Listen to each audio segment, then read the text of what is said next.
And we're live. Hello, everybody. Whether you're watching right now or you're watching the stream right after, this is the by now traditional listening party whenever I've put out a new album. And I hope you can see and hear me all right. If that's true, let me know in the comments. Thank you very much. So, what I have here tonight with me is this little tape of my new album called Breve, and it's out now on Psy Records. I think I've got a link. Oh, sorry, bumped. That's something that is gonna happen. I'm gonna bump this little stand. I got a professionally prepared banner here. This is where you can get the tape. It sits right now at, I think, place 3 best selling on Bandcamp, which is pretty nice. So we're gonna listen to this. But after a long time, finally there's a vinyl edition again on Psy Records of an album of mine, and this is the vinyl edition. So we're gonna start with the tape, then we're gonna listen to the vinyl, and you can ask questions, best if they're about the album, but feel free to shoot anything. I'll be looking at the chat and answering anything, and we're just here to hang out and listen and talk.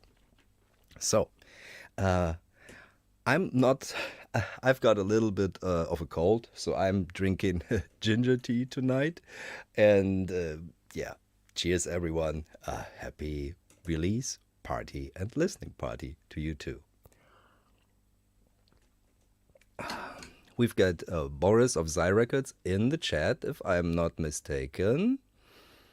Okay, so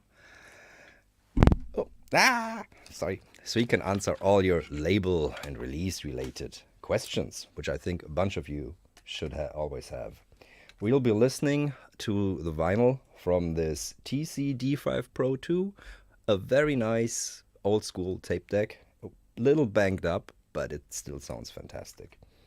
And I'm running this from batteries because I found it has the cleanest sound when I do it from batteries.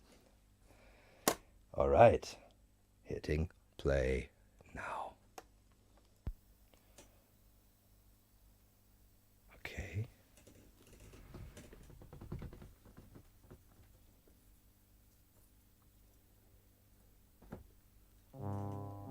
And here we go.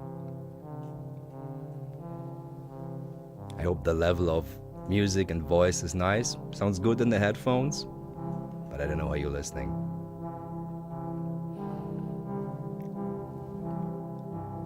Breve means something like short or brief, and yeah, the album is usual length. I just recorded it in 2 weeks, so I felt that was a good title. Guten Abend, Chris.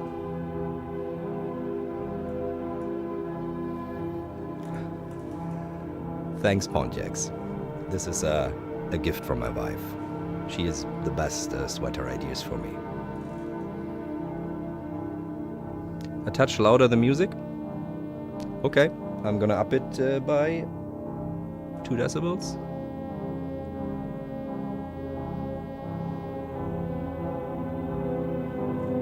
Like this?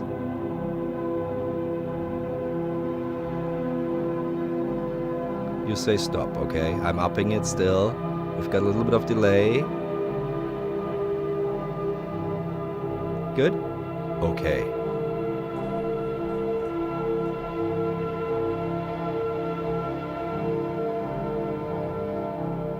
Ooh, I love that we've got stereo streaming.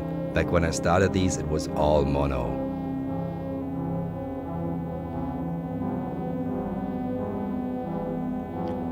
Boris, I have to say, I think this tape sounds fantastic, this cassette. It's really well made.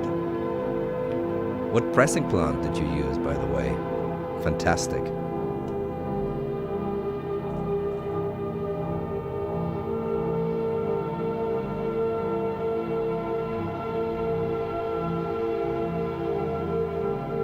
Terry, the pitch bend on this record is from an instrument that was first invented in 1939. It's the ondioline.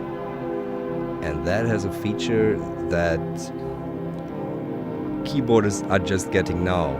You could pitch bend by wiggling on the keys.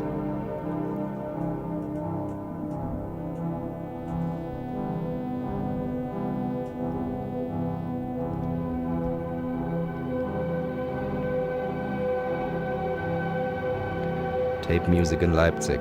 Fantastic. Really, really good job.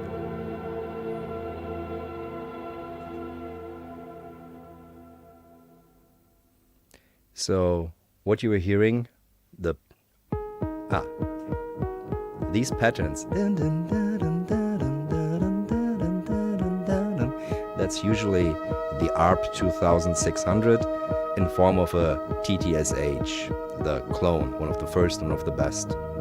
And I got it with the clone of the 1601 ARP sequencer, which is a dual sequencer with sliders, which is my favorite thing, because you can create very musical note sequences like this. It feels very nice.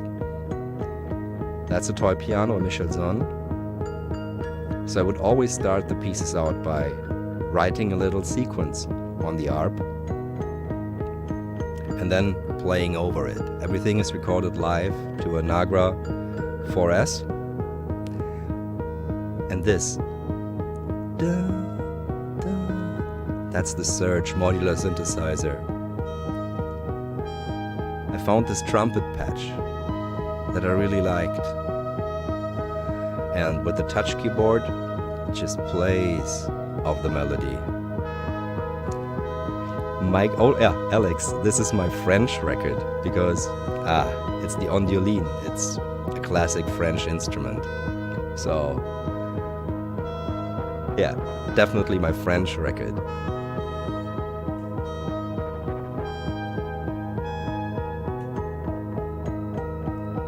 And of course, the toy piano is a Michelson, and that you can hear in Amélie, for example. It's an instrument that Jan Tiersen used to great effect in that movie and also live.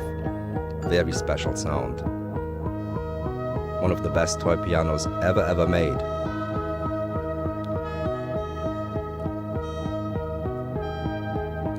It's spelled Mike. Yeah, like a Rolly. You can do the pitch bending now on the Rolly.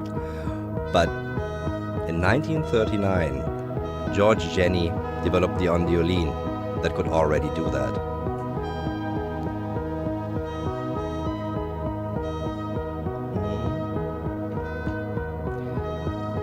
I've got a video on that coming soon. I think Tuesday?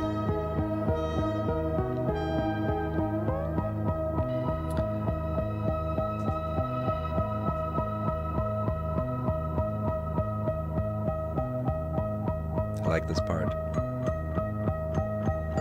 I'm basically stopping the sequencer on one note.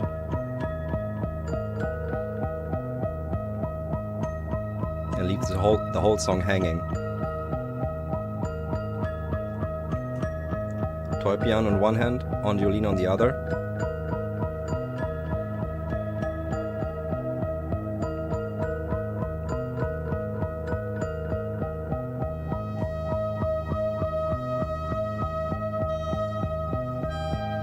And here, the timbre of the Surge and the ondioline mix. The Surge has a more bright timbre, while the ondioline a more darker, muted tone. A bit like a trumpet and a saxophone. I think Radiohead used the Onde Martenot, or especially the French Connection version of that, from Analog Systems. Breve.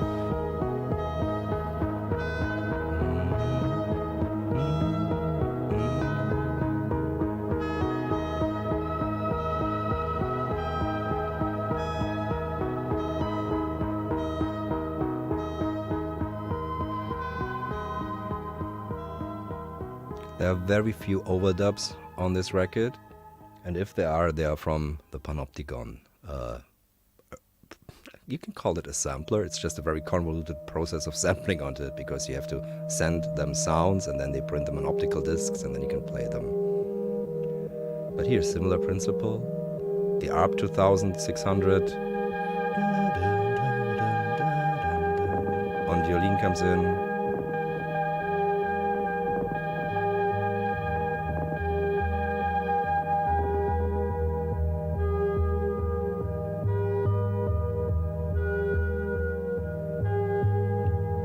And the bass pattern, that's the surge. I think I pinged the filter on that one.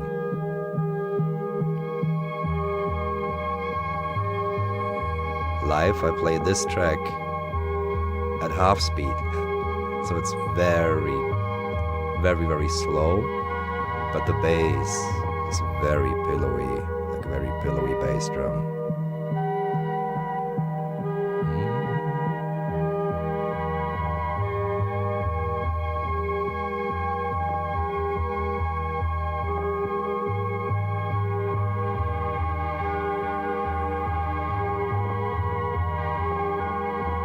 Yeah, there was like a deep bass rumble. I think that might have been like a creaky contact point on the violin.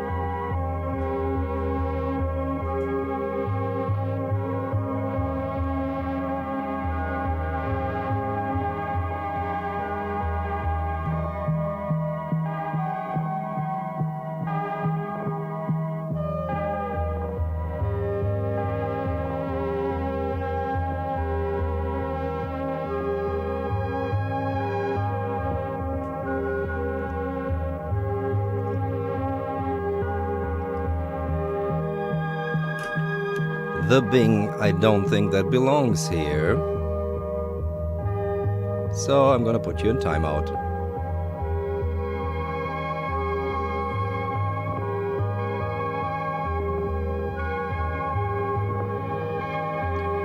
Well, I'm broadcasting in stereo, so it should be stereo, I hope.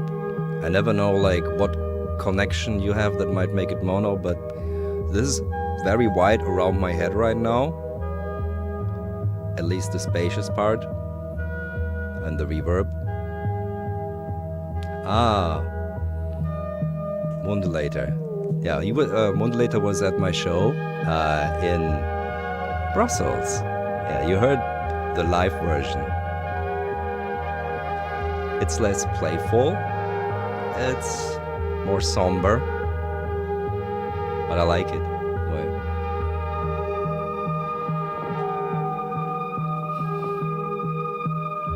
Void inclusive. I hope it's just you. I had stereo streaming activated.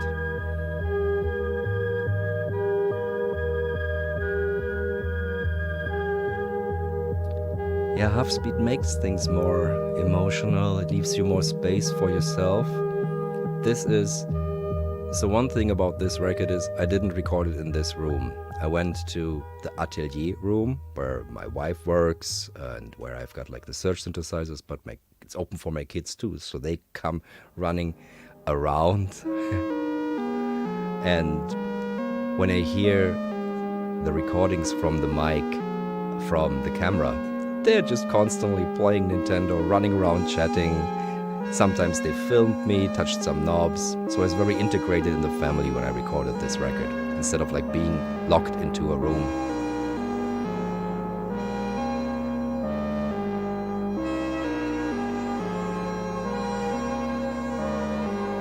Oh, Marlon Morris, I hope Boris sees that.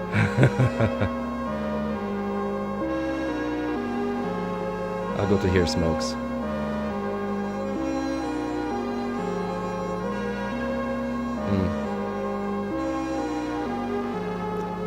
I think it might have to do with streaming on mobile, maybe, I don't know, but sometimes I don't know how these things arrive. Maybe there's a quality setting you can check. I'm broadcasting in stereo.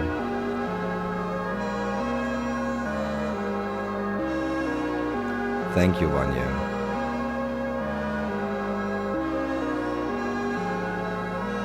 Oh, yeah, that was the closer from the show. So that's layers. It's on violino, I'm playing a pattern. the ARP is playing its pattern and the surge is also playing their pattern. It's very locked in. And then I'm adding, this is one of the few tracks that has a lot of overdubs.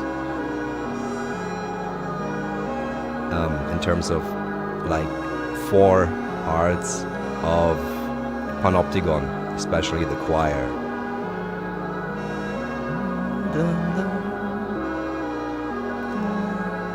I wanted to give it a canon feeling.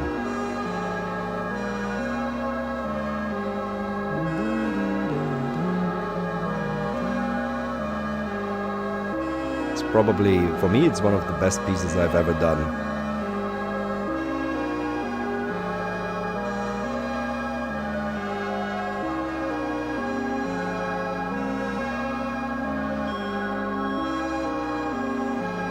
And again, live, I'm playing the main oscillations at half speed, giving it some even more depth and slowness.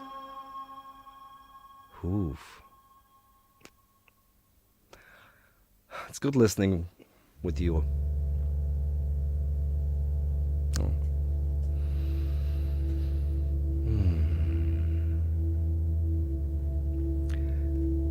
Armas, the choir, that is a very choir-like sound on the ondiolin, and then it's a choir that's from an orchestron disc.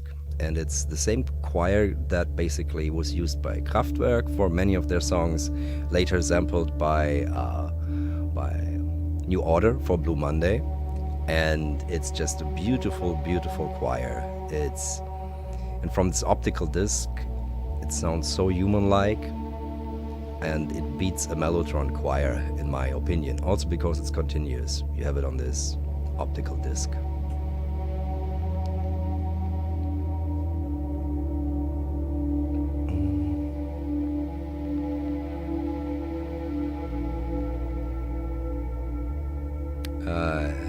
Lemonade. So there's a strong sense of mono in here. There's not much panning left and right. That's something super hard to do when you're basically doing live takes. So there's a strong center, but you should be surrounded by the reverb. So I don't know. Sometimes YouTube is strange. I noticed shorts are stereo, mono, for example. But yeah.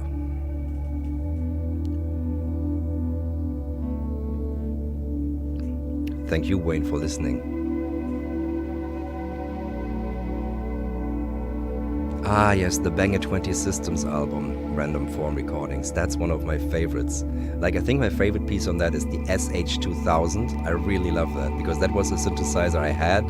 It broke when I moved to Berlin, and then I sold it really cheaply, and I loved it. It was beautiful. It had a beautiful tone to it, and Banger captures that perfectly on that piece. So every time I feel I need an SH2000, I'm sorry. No, yeah, I'm sorry. Oh, I got a cold. Every time I need an SH2000 again, I just listen to the Banger record, and then it's good. Then I don't need one again.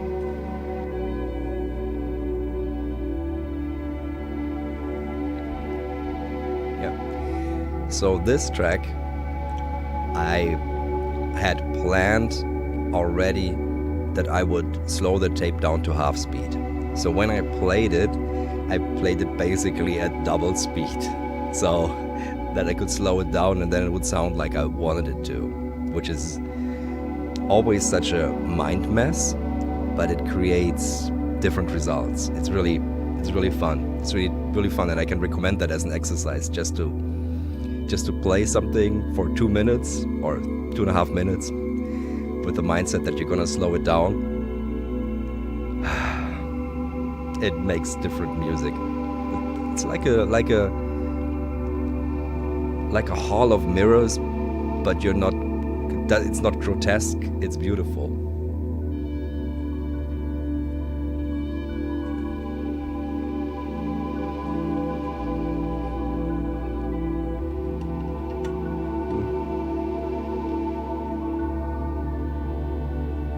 Zenedi Deluxe. That's These are the stories, man. You find something on this curb of the street. Oh my god. I think the best I've ever found on the street was cassettes, a box of cassettes. That was cool. So a big box of cassettes, including the regal, the shelf to put them in. So that was cool.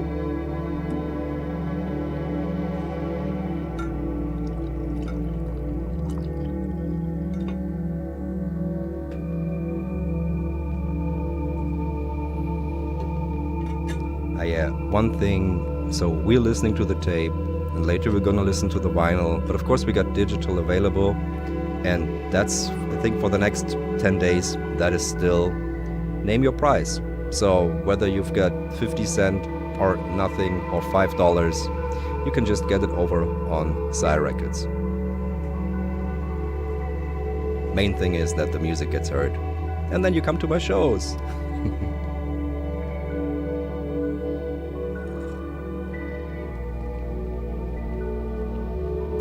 Emu Protoys is nice. I have two. I got them for $50. Beautiful, beautiful things.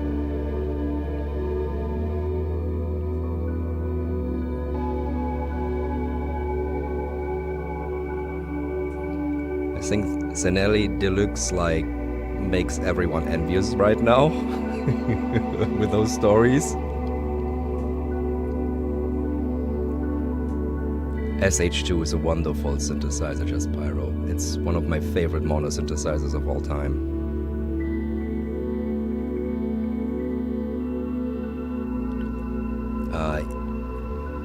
Onomus, you have to be much more careful with the phase when you want to cut it to vinyl. For another record I'm working on, I just had mastering engineers say, yeah, there's problematic phase content. So I had to rework 3 tracks from the album to make them phase coherent.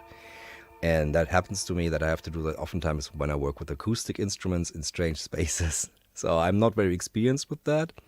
So yeah, I tend to mess up the phase sometimes. Sometimes the mic positions are not even something that I can choose. So I've gotten very mindful of phase. Oh, I think we're already done with the first side. Okay. If you've watched these streams before, you know what one of my favorite moments is with these tape decks. And flip. Ah, that was not a good jump. We'll do that better for the next one. Cool. All right. Side B of Breve. Here we go.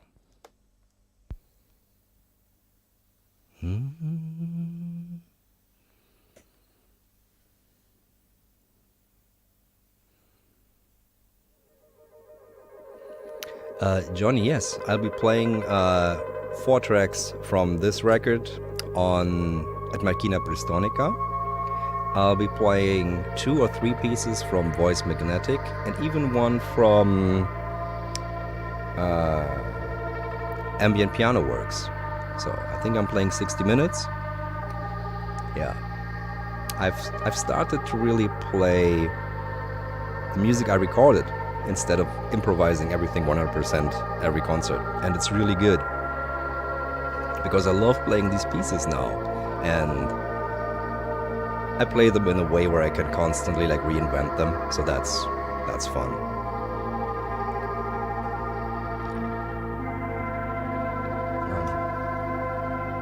Yeah, that vinyl was mastered by Stéphane Mathieu of Schwebung, and he's mastered a lot of things for me. Not this one, this was mastered by Salz.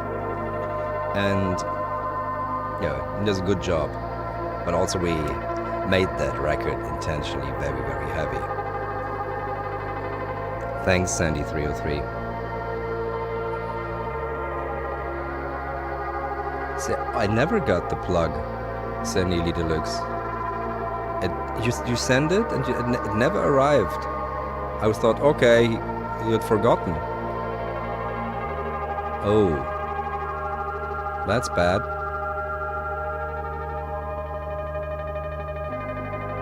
That was months ago. Must have been lost in shipping. Damn it. Ring System. Nice to see you. Yes, it is challenging, but I find that if I don't improvise when I play live, I get bored.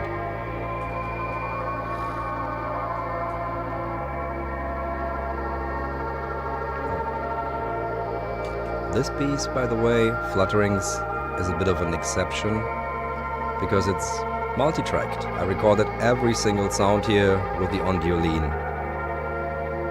Multi-tracked, I think it's 12 tracks or something.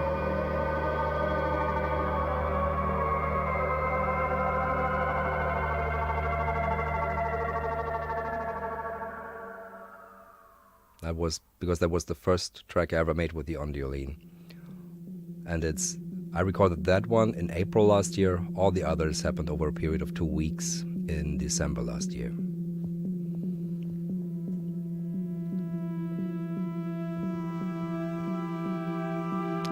I would love to play there, Wayne. I'm playing live now much more. I've got a booking agency, Folk Wisdom, and they're sending me around. Next I'll be in Italy, Pordenone. There's a festival where I'm headlining. Then I'm going to London. I'm playing Rich Mix with Look Mono Computer, which is gonna be fun because we're also going to do some Rotopops stuff. And then I'm playing Macchina Bristonica in Bristol. Then I'm doing a short break. I'll go to Tallinn for a conference, where I'll be talking about creating a tape and test equipment studio and playing with the one that they're building there. Then I'm playing Luxembourg. Oh, I'm playing Izmir. Izmir is on the 4th of October. And I'm playing, I'm playing Luxembourg in December. And I'm also playing Istanbul. That's also gonna be in December. And then it's gonna be a little break, and I'm going to play Switzerland. And what else? I'm gonna be in Frankfurt together with Ensemble Modern. Then there's another UK tour. So I'm busy playing this music.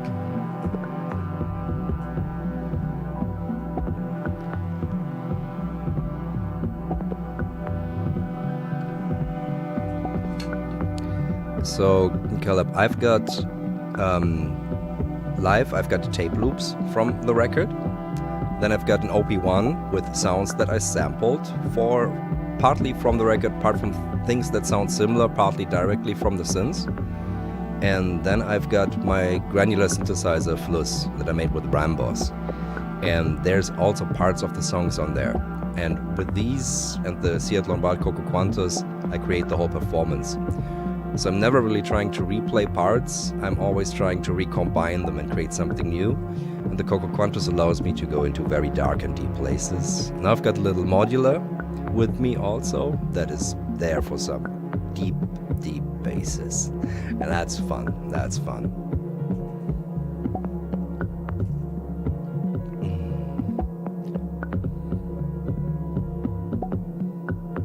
Do you play almost the same set in all these venues?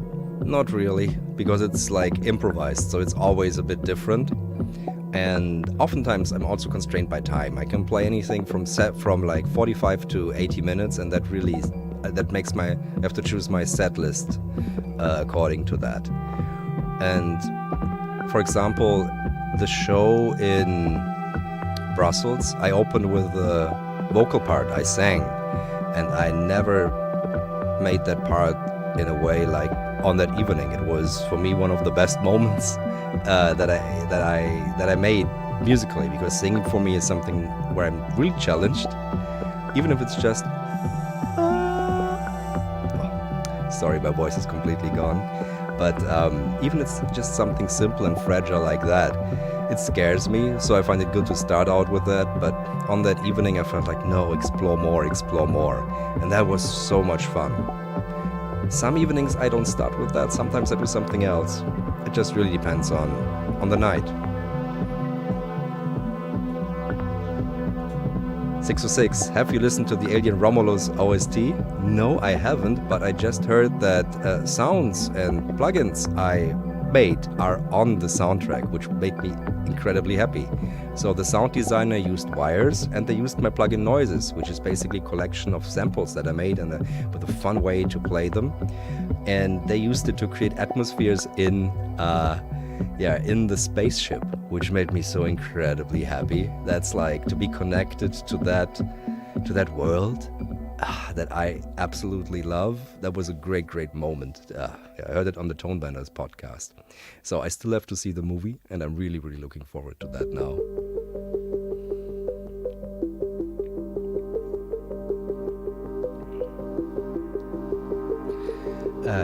Yes, I'm going to Tallinn, and it's called Tallinn 1965. And let me just check in my calendar. Just so I'm not... I think they're putting the details up for that still. But it's with the music arts and music school there. So let me just check. Tallinn. So it's a Saturday. So that's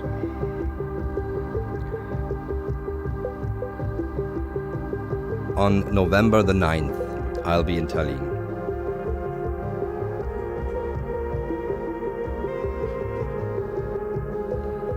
Vanya, the show will be at Alte Oper. I'll be playing with Ensemble Modern, and just last week I developed basically the score for what we're gonna play. It's gonna be a completely new thing that I'm developing specifically for the Ensemble Modern.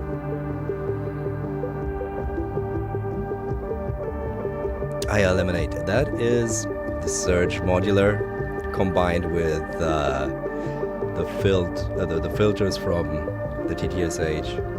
This is like my most on your lean piece with that with that saxophone melody. It has such a... What's that filmmaker where all the colors, the meme-wise, are orange? With a great set design, the one who made The Divers, Tiefseetaucher, the Jacques Cousteau film. So it reminds me of the movies of his, even though I can't remember the name right now.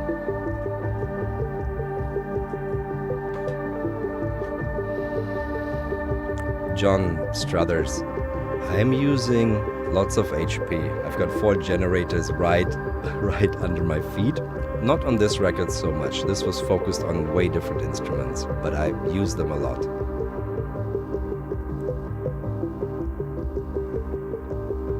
Tundra. All the Moogs are wonderful. The Frag Box, like the Fogers, all of them. There's so much to be explored. Everything sounds so good on these Mooger Fogers. Sadly, their prices are now extraordinarily wild. Wes Anderson, yes, thank you.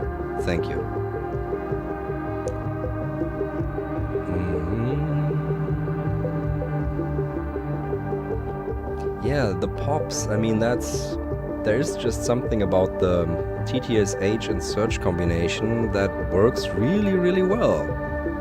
Because for some reason the TTSH sounds old while the Surge sounds new. And you can of course trim them to sound differently, but just in the way that they work together. It's a nice combination, I find.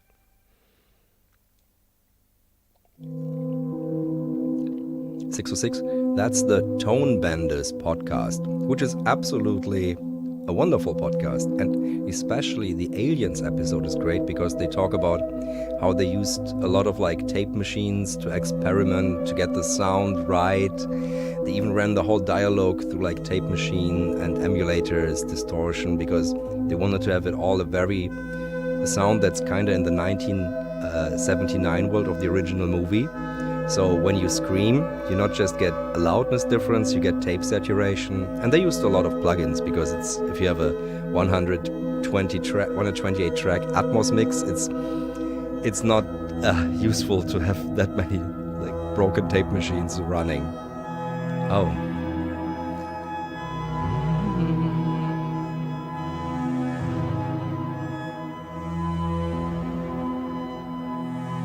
I would love to see this movie in video games. I did one indie game, worked on a big game that never came out.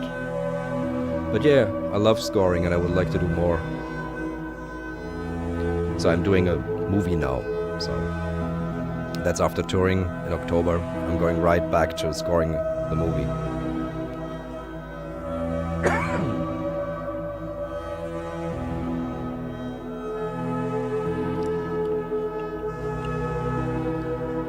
That is very nice to say of you, Michael.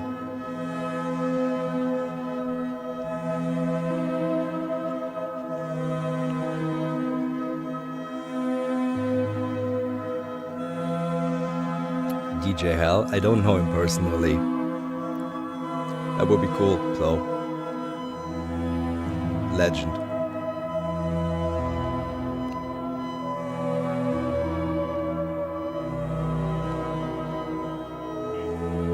The Big Synth Conspiracy. First rule about Big Synth Conspiracy is you don't talk about Big Synth Conspiracy.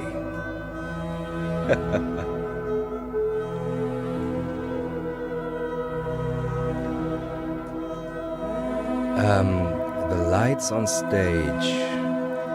No, I don't think so. I have these little Geranalog lights on the modular. That's all my lights. But then there are, oftentimes people put like triggered lights.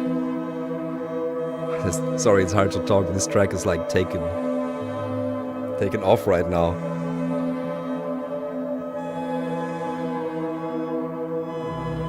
Yeah, there comes the bass. Yeah, light engineers often now put lights into the stage to create more depth.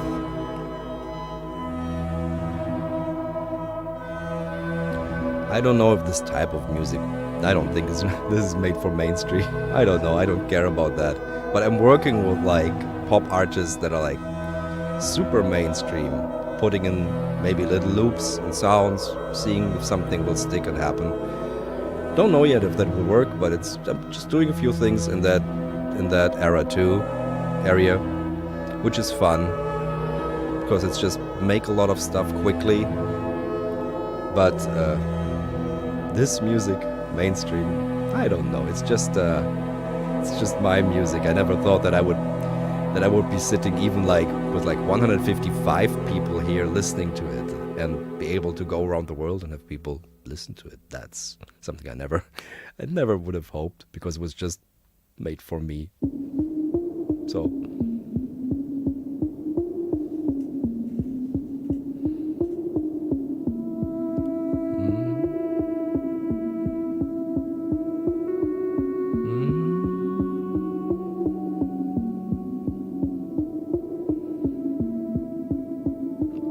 thanks, you Curtains Motion. Stavanger was nice. Happy that inspired you to go into tape looping. It's such a fun activity. It's really, once you've gotten over the initial frustration, that's mostly in the arts and crafts part of it, I think. But once you're into it, I find it very enjoyable and freeing and something you can get lost in forever.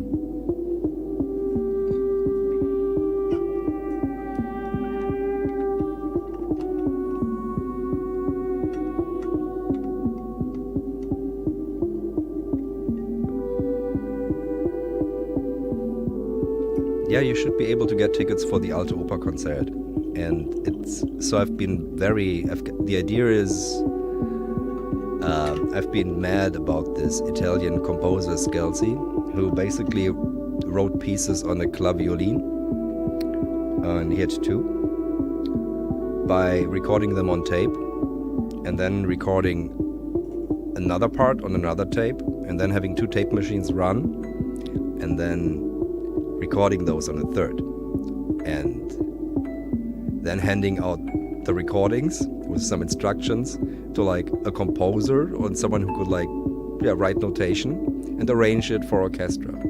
So when you hear this music, you can hear basically raw oscillations translated into orchestral sound, and that's something I kind of want to do live with the Ensemble Moderne because they're such good musicians and so good at improvising. So I'm gonna be running 2 tape loops, putting stuff on there.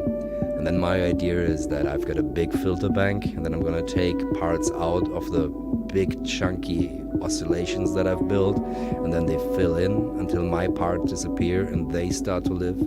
Then I join in, and it goes like constantly a process of creation, addition, reduction from very raw, vibrato-laden vacuum tube oscillators. It's gonna be cool. That's gonna be a cool thing. I'm so hyped for that performance. Hi, Cat. Thanks, TV.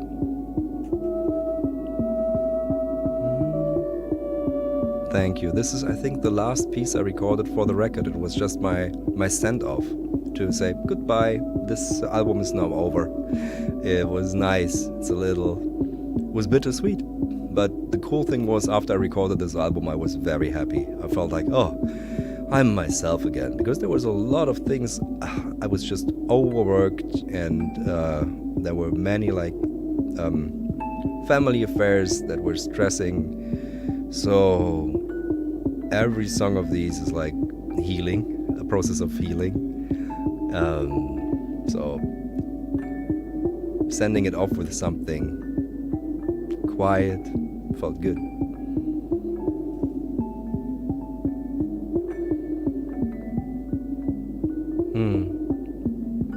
I've got Metasonic. I had Metasonics modules, Tundra, and I have the Metasonics D1000. So, and those are cool, but I don't think right now. I mean, I'm always interested in things like I could never find back in the day. So the Metasonics Ass Blaster. Oh my God! Now this video is like gonna get age restricted, probably.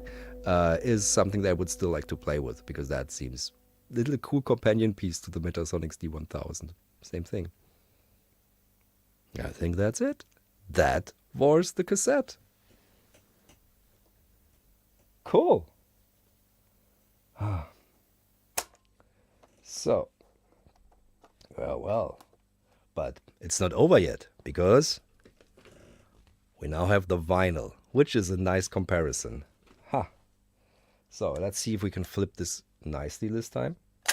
Oh, it doesn't flip as hard anymore. Or this is just a chunkier tape. Maybe. It's a very good quality tape. I have to say, this is one of the best sounding tapes of mine. Bravo to Psy Records for making such great tapes.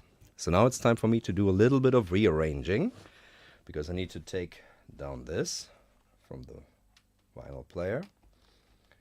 So this is my old Akai that I got at a flea market 20 years ago.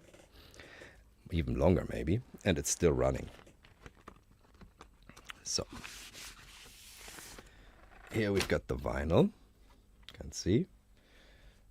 So, and we're going to do side A in 1 second. Just a cheers to you all, and thanks for being here with me, hanging out with me. The record is available now. Vinyl, tape, and digital. And the digital is Name Your Price. So, yeah. If you like it, you can just get it straight from there. Name Your Price, I think, is for 12 more days or something. But yeah, check out the Psy Records website. There's also other tapes, I think, available from my work there. I don't know, Boris, but get a bunch so you can get a bundle. So let's start this up. By the way, this is a slightly rickety construction, so I'm very careful with my movements because this is a percussion table. It's not really meant for a record player, so I try not to move too much and not to touch this. Let's see if it all works. Yeah, bringing it in. Oh, here we go. You guys let me know about the volume.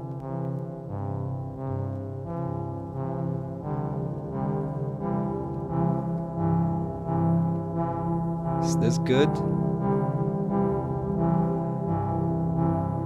Sounds good to me. Ooh. Okay, vinyl has a bit more depth.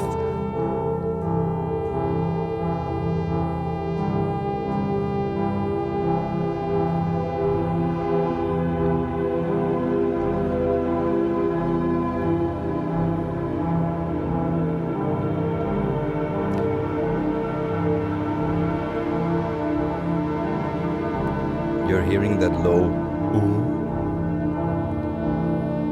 That's something that was cut off on the cassette, I think.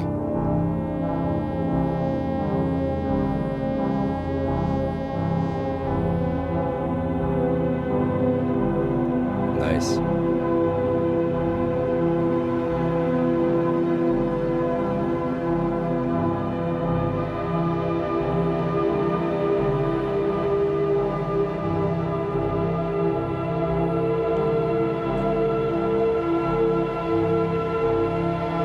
Yeah, this track, straight from the synthesizers, recorded onto a tape.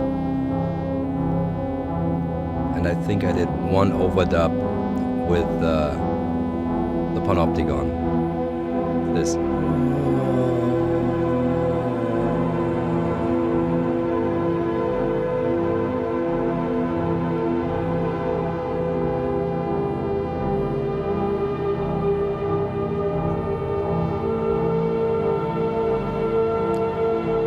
The veg, I haven't used that much because it's over there and I'm not recording too many videos or like making too much music in that corner. So I retired it for now, but I still love it.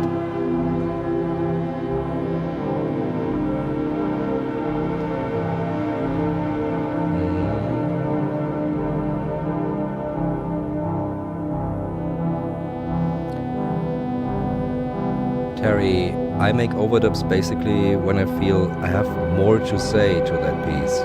So something needs to contrast it. So you can hear the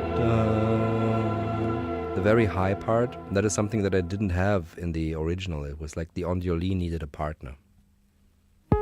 Oof, that kicks. That kicks nicely now.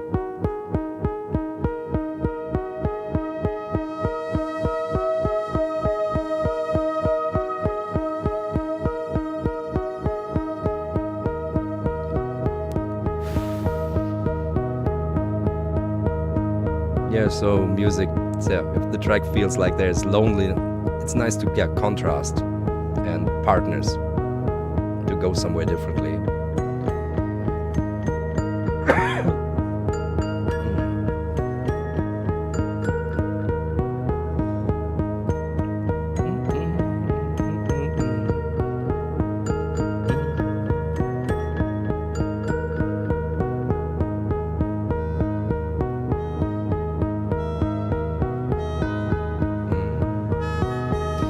Yeah, there's a lot more attack to the vinyl.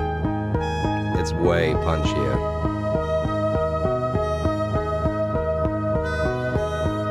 I don't think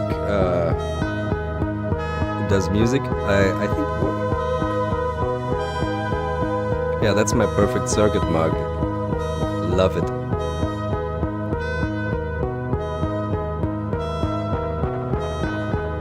Yeah, vinyl has also more detail. It's a huge difference, I think. The tape has a more relaxed sound with everything rounded off and a bit duller, but this is more like, hello, I'm here. It's, oops, sorry. It's just more there.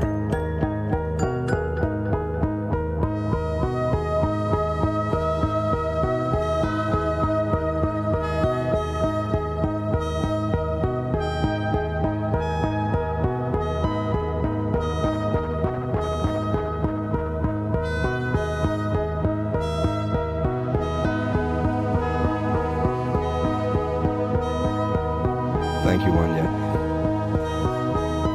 Yeah, I find it hard to talk over it now. It was easy with the cassette.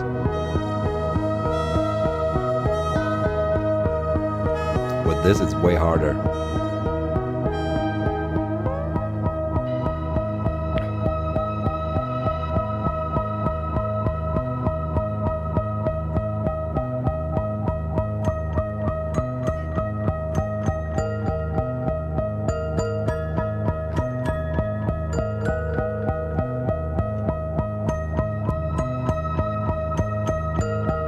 Hey Bruno.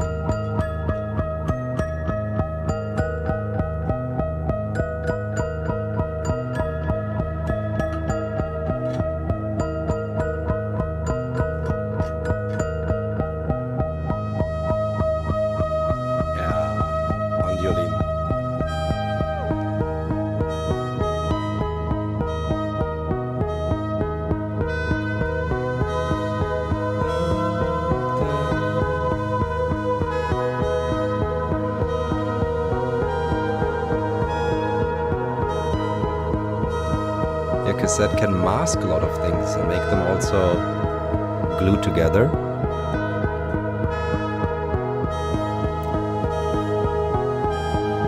But the immersion effect is way better on the vinyl, I have to say.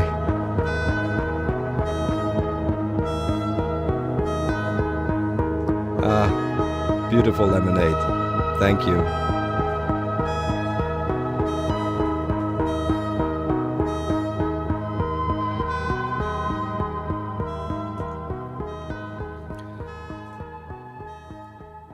Yeah, I've listened to the vinyl and I've listened to the digital.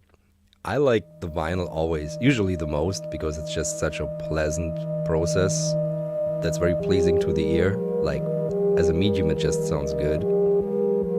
And my Akai is a not a good player.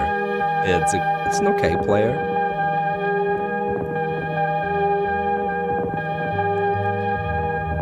Those rumbles here, they're clear now. But yeah, so with a better player, you could get even more details out of the music. Yeah, that's a goal for when I grow up. Get a really nice vinyl player.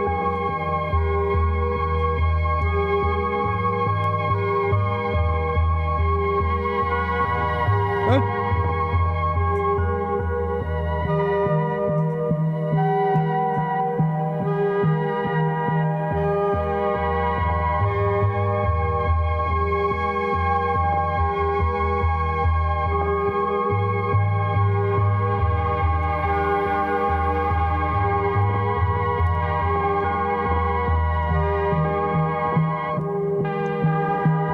I almost need to find spots to talk into. But yeah, Tundra, the Mick Gordon stuff was great. But I think there was like a big thing with him and the studio. I remember there was some sort of scandal. I don't know how that ended. With an open letter on Reddit and stuff like that. But yeah, musically fantastic and sonically too.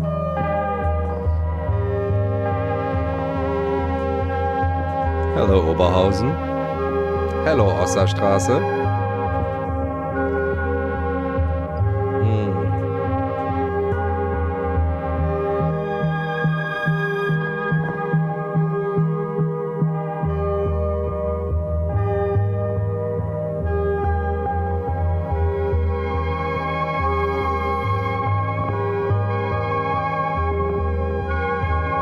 I'll definitely be talking after side A is over for a minute without music, because come on, it's hard to talk over this unless I turn the volume way down. And yeah, let's make like a 5-minute or 3-minute talkie break in between A side and B side.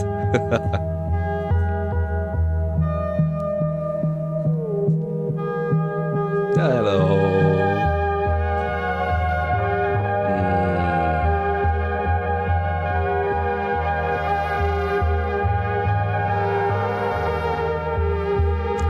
Yeah, I guess we never. I mean, yeah.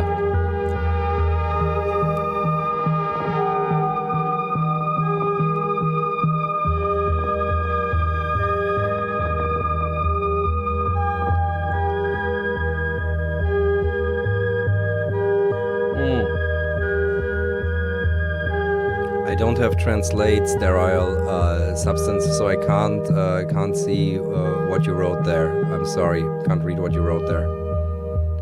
Basically because I'm in the back end here of the streaming software and there's no automatically way to translate.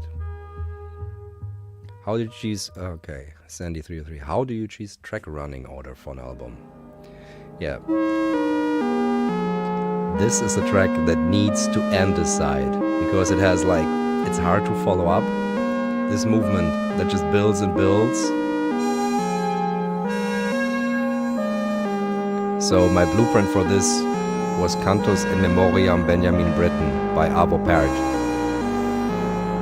It's hard to follow up something where you've got this mono idea, everything has to go.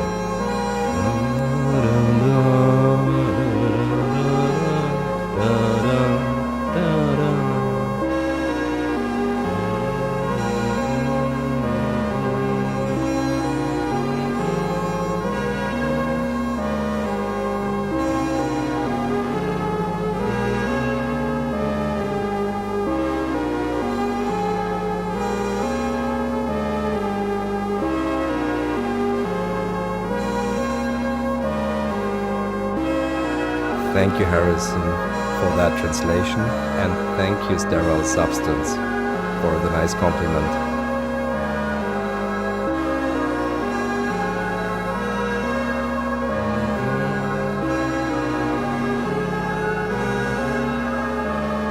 Hi, Simon.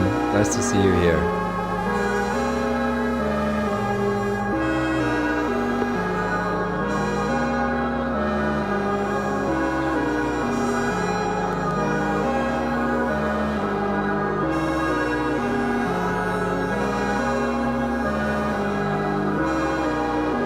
Oh, beautiful.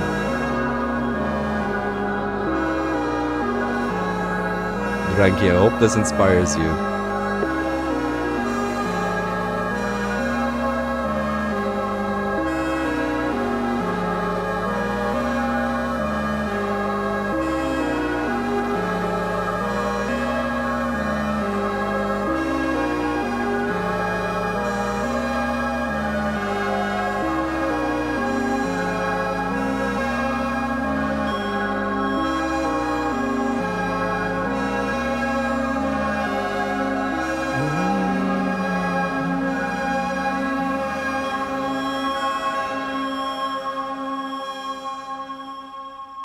So I said this belongs at the end, but it's not at the end of the album. This is at place 4. And place 4 is something that I find are always the best pieces on the record for some reason. I find many of my favorite albums have their best pieces on place 4. Maybe because usually you put like the things that you think are the very, very best at the beginning, and then you start to relax a little. So maybe it's that, I don't know. But I love track 4, track 7 and track 12, or like the very last track on an album.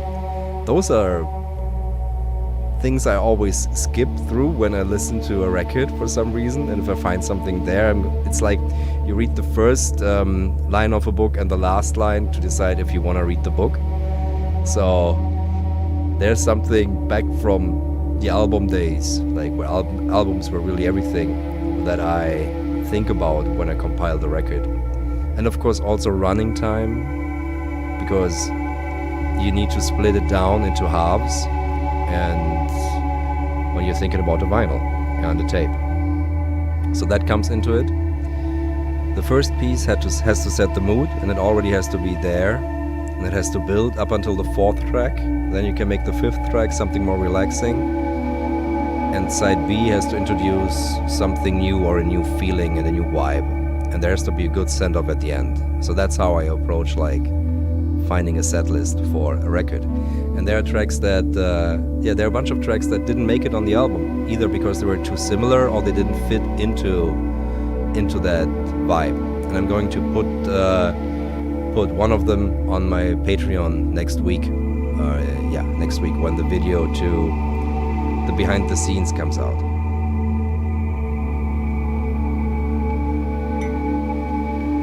Thank you all for the nice comments.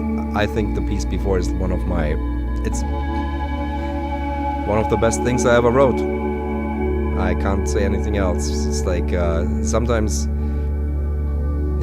it's you never know if a piece is good until you listen to it in context, I think. And in context, now listening with you. Sorry. Sorry for your ears. And in context now, listening with you. Yeah, it's good.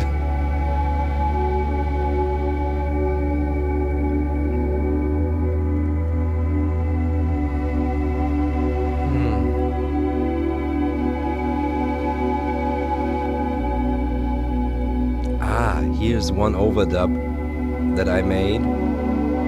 That's with the Hona Bassett, a very old school bass synthesizer. I think you can see it right there. It's a wonderful, like, gray little bass thing. It has only 2 sounds, both of them are bass, but they're so deep and they push so nicely, and being very polite about it. It's just like pushed with a pillow. Absolutely lovely.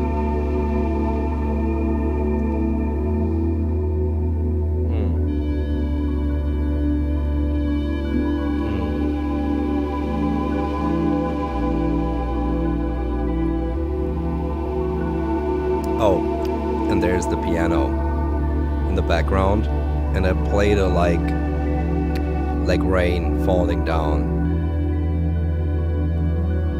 That's one of my. It's one of the things I love doing. I love pretending I'm rain or something random and non-rhythmical, and just tinkle the piano. .606. This will be on streaming in full in 2 weeks. And I'm going to release all the video I filmed. Basically, I think I have all the tracks on film. So I'll make like an album length how it was made. So you can see how I sit there and play it.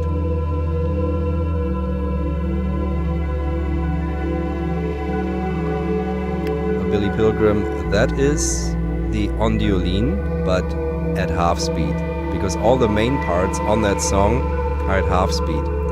And because you are then lacking, of course, a lot of high end, I put in these higher sounds again, like the piano, to open it up again.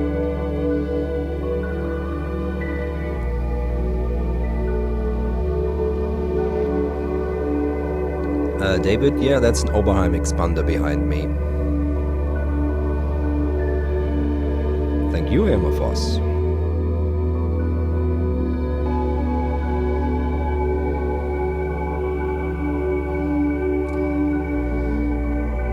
I think the only filter bank involved in this was on the Surge, the Residue, which I used for parts here.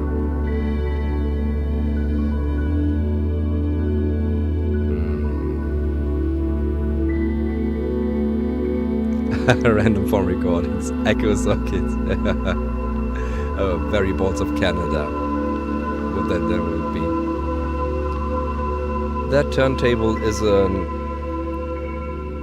Akai Direct Drive AP006 from the 70s.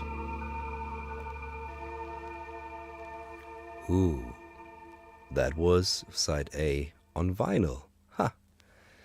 That's such a sonic difference, and it makes it, yeah, as I said, really hard to talk over it, except for tracks like this that are calm, because, yeah, there's a full meal of sound in here. So give it like 1 second before I flip this. Cool. I also I'm all out of tea, so I think I can a little bit celebrate. So I'm gonna have a glass of Talisker Storm. This is a bottle that I was gifted to by Ach Kosmos. Oh, thank you, 606. That's very nice. Ah, that's beautiful. Yeah. Yeah, it's streaming will be in 12 days, I think. Yeah. Thank you very much. Yeah, Bandcamp is still like the best platform like for music. It makes it really, I'm so happy that they didn't mess it up. It was really, with all the sales going on, and I think they changed like hands 2 times. I was thinking, oh, this is gonna be just a nightmare, just the most simple, best place for music. But it still is. Like, there's still so much good stuff out there. They haven't raised anything, like prices or anything. It still feels like a good place to put your music. And I just hope it stays that way. Because, yeah, the experience of like pitching to unknown editors in hopes of getting onto some Spotify playlist, that's such a debasing experience. It's just like, ugh, why do I even do this? Why do I even bother? Playlist. It's such an empty hole in which you're throwing your music into. While Bandcamp is beautiful. It's just simple, and then somebody buys your music, and then you've got a bit of money suddenly, and that's so direct. And still, so cheers to Bandcamp, and cheers to you, cheers to everyone listening. We're going to side B right after this. And afterwards, we can do a little bit of a Q&A even more if you've got more questions related to the album or not. And I think we're going to close this out then. Cool. But we're still a bit off. So cheers. I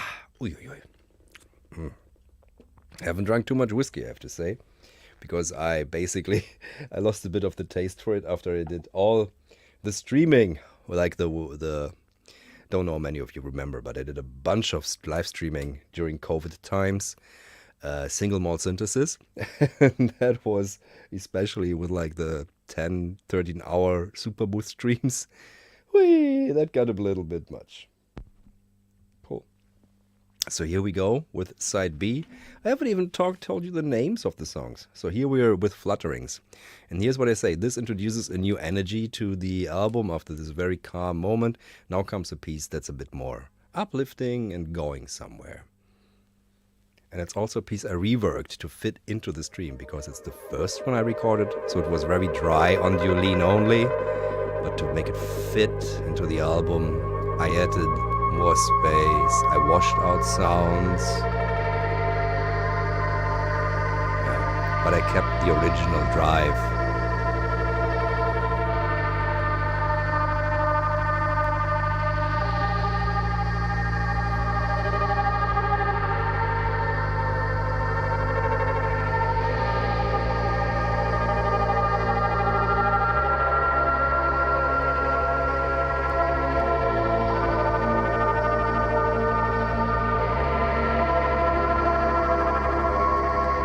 Yeah, I feel SoundCloud is just trying to constantly sell you stuff. It's very annoying. But I still go there for making playlists for like demos for others to listen to. That's the main thing I use it for.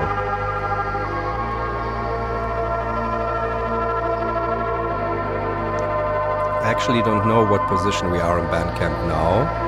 It was top 3 best selling overall. Would be wonderful to reach top 2, but there's I think it's a rock band that's taking top spot 1 and 2 with 2 live recordings. The stutter, that's actually a mode on the Duolin that can flutter like this.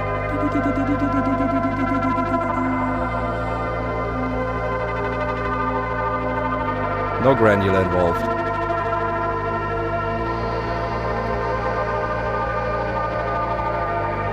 It's literally a very strange stutter mode on the Duolin.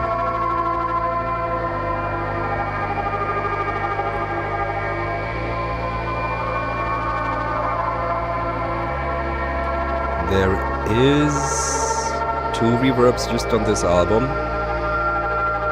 Dynacord VRS-23 and the Great British Spring. That's all. Only these 2. Hey Greg, nice to see you again.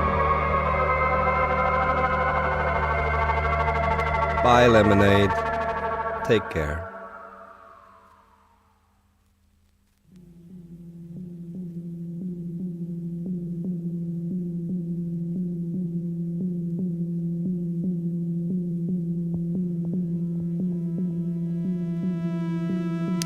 Terry, the thing is, I thought not many survive, but there's Gauthier, and he made a foundation, and he's dedicated to taking care of these instruments. So Gauthier from somebody that I used to know, and together with Daniel Kietzig, he's a restorator for him. They borrowed me the Duolin, so I have to give it back at some point. I was supposed to give it back next week even. So I was like, oh, I need to finish everything, like video-wise and everything. But now I'm still keeping it, and Gauthier comes by Monday, and we're just hanging. So it's, yeah, it's still a little bit longer with me, which is lovely.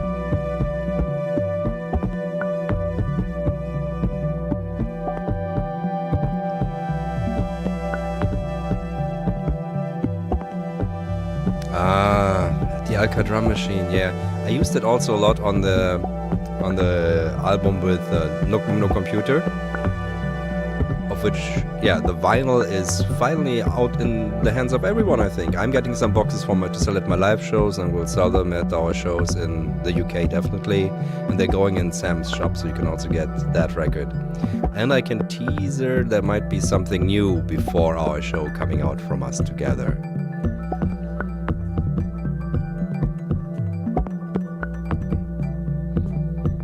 This was actually the first piece I recorded for the album. And And you can hear it's pretty wild. It's like all over the place. The surge is just like blong, blong, blong, blong. There's a piano in there. I think I'm using the toy piano. I think I'm using the Soma Cosmos to space it out. And again, the rain grand piano, very, very slightly in the background. Playing a little more of a pattern there. Just like it's one of my favorite childhood sounds. I used to have a little balcony with an iron railing, and the rain on that sounded beautiful. And I put it in a track, like the original field recording of that. I put in a track on a Psy Records album called Blechtropfen was the song. Yeah, I don't remember what album that was on, but ever since I've been obsessed with playing that part, this tinklish sounds on the piano. The percussive sounds here are mostly surge. It's mostly surge and a bit of ARP 2600, but it's mostly surge.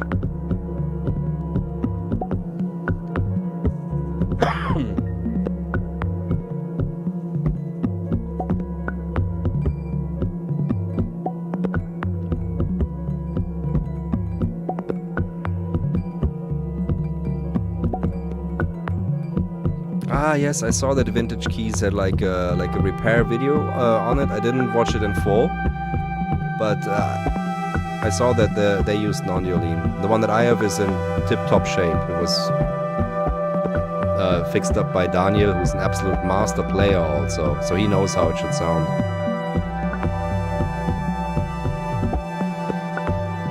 I love Fourth World. This is one like that. The Eno Hassels. It's fantastic. I really love those records. I love the space they go into. So that's definitely a reference that I can really like put my heart in and say, yeah, this is just music I love, and I take the freedom and the space. I see that, and that's something I like to incorporate in my own music as well.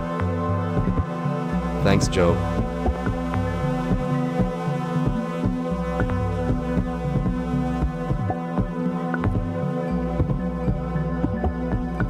It's just crazy how snappy a Surge modular is. It's crazy. Like, I hear this now after a long time of not listening to this song, and now I hear it on the vinyl, on the headphones, and it's just, there's so much snap to the sound without being annoying. It's just this nice snap. Thanks, Billy.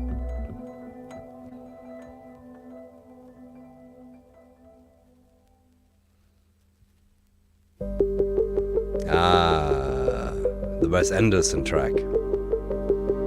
Wes, if you're watching this, I'm available for soundtracks.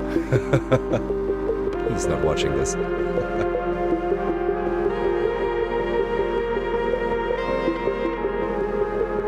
Yeah, Sandy, this track is one of the pieces that's like, it's the most melodic.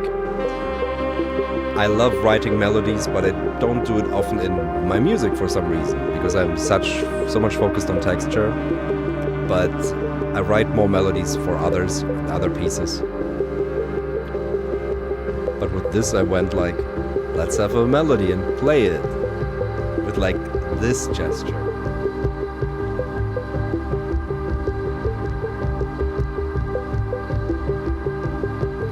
Yeah, pastel colors, yeah.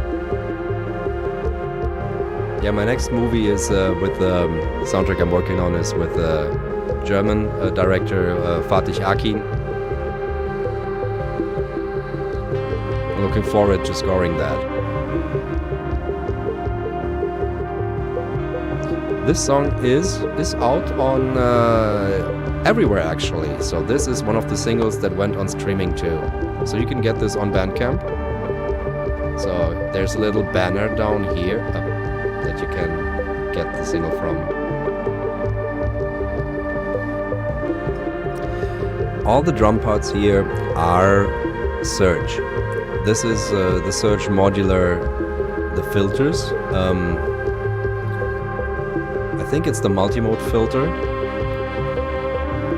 that's doing a lot of the drumming, together with the resonant equalizer. And I think it was the phaser. I picked the J Heible phaser too. But it's just so wonderful. Yeah, the bass drum stuff is definitely the resonant equalizer.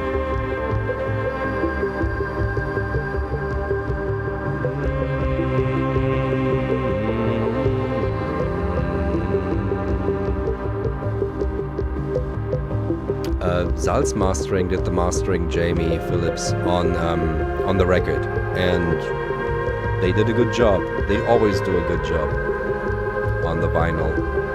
So I don't know exactly how it was mastered, but it just sounds good, really. Hey there, Fables.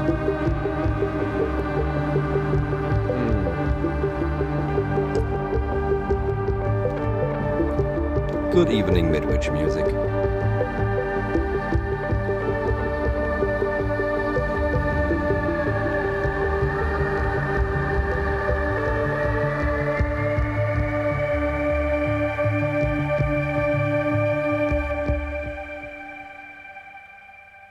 Huh.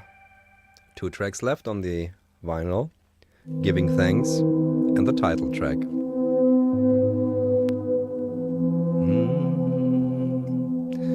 Anything digital on this album? Well, I used digital effects. I used the color chroma console from Hologram Electronics, and that added some glitchiness, especially to the Ondiolene, which I liked.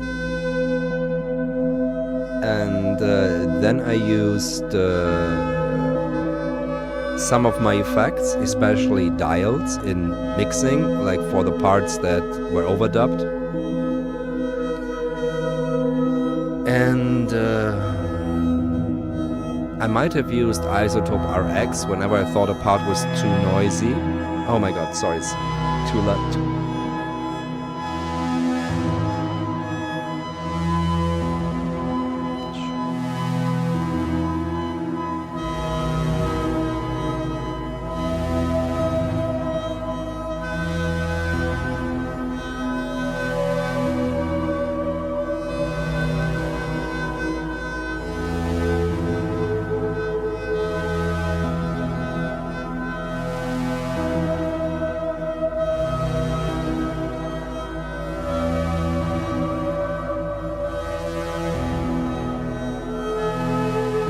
This is a companion piece to Lift It.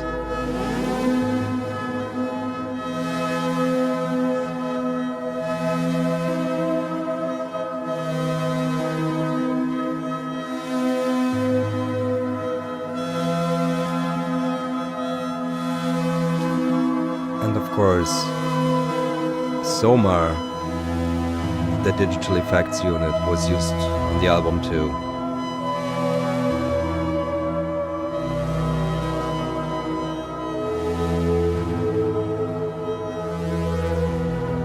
For me, digital lives in the highs. I really like it to create high-end experience, like up top.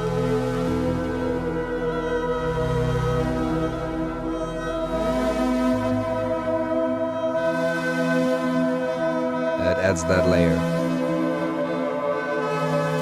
Nicely, thank you. Wouter, nice to see you again. Thank you, man.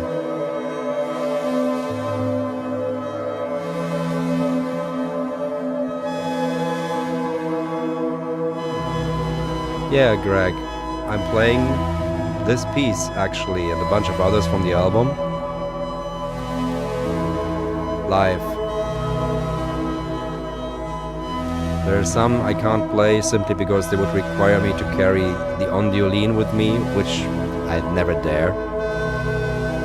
A, because it's not mine, and B, because it's a fragile vintage instrument.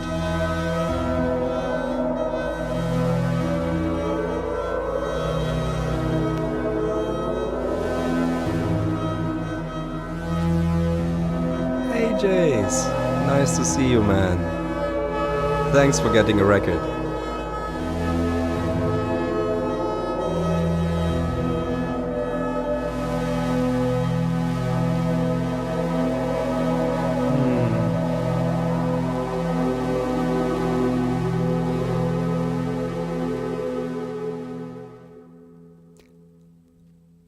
Jim Calverley, for this record, it was about the idea I needed to chill out. That was the main thing. I needed to create something where I'm just focusing on getting well. And I knew I had to choose a different setup than my studio, where I worked in a lot. And I surrounded myself with instruments that I liked, and I especially surrounded myself with the Ondiolin, which by that point I had on loan for like a year and hadn't like really finished anything with. So that kind of dictated my... That was the arrangement, basically. It's a mixture. Usually it's a mixture of things. I tend to think, whenever I have a musical idea, I immediately think of the instrument I want this to play. So I arrange, and I think once I've got the arrangement in my head, the rest of the music just comes easily.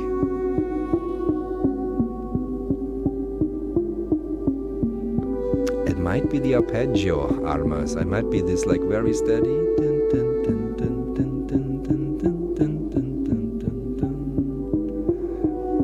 The pulse feels a little Bruckner. Yeah, there are many colors that I use in my music that have a reminiscence to like orchestral music. So, and Bruckner is definitely a Klangfarbe I enjoy, a timbre.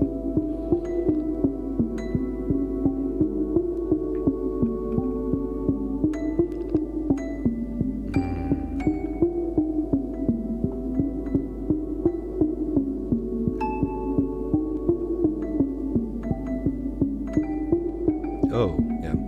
And what you can hear now, why it's so spreading around, that's the Soma Cosmos. That's where the Michelson piano runs into. That's one of the moments where you can truly hear the spatial effects that it creates. Jamie Phillips, it's Klangfarbe, which means color of sound or translates to timbre. Thank you, Big John UK. And thanks, Jim.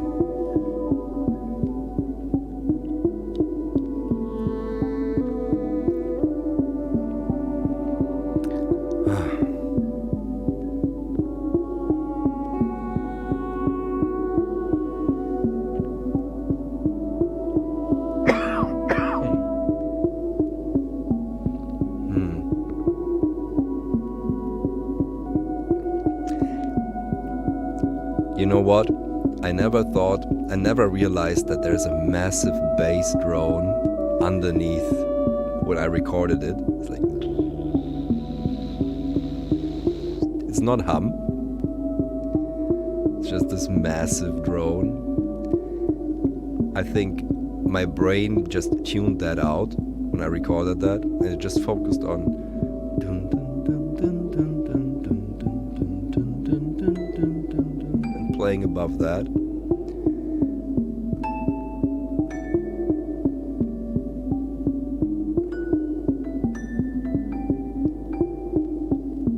It's odd how our brain will sometimes just blot out sounds that are constantly there and only focus on those that change. And this is one of those moments. And sometimes when you record pieces live with no editing or anything, this is something you can miss. Like, for example, if your room has like a hum or a hiss, then your brain blends those out, and then they end up in your music, and later you're like, oh, why is that there? I didn't hear it on the record. And this must have been a case like that. Now it blooms.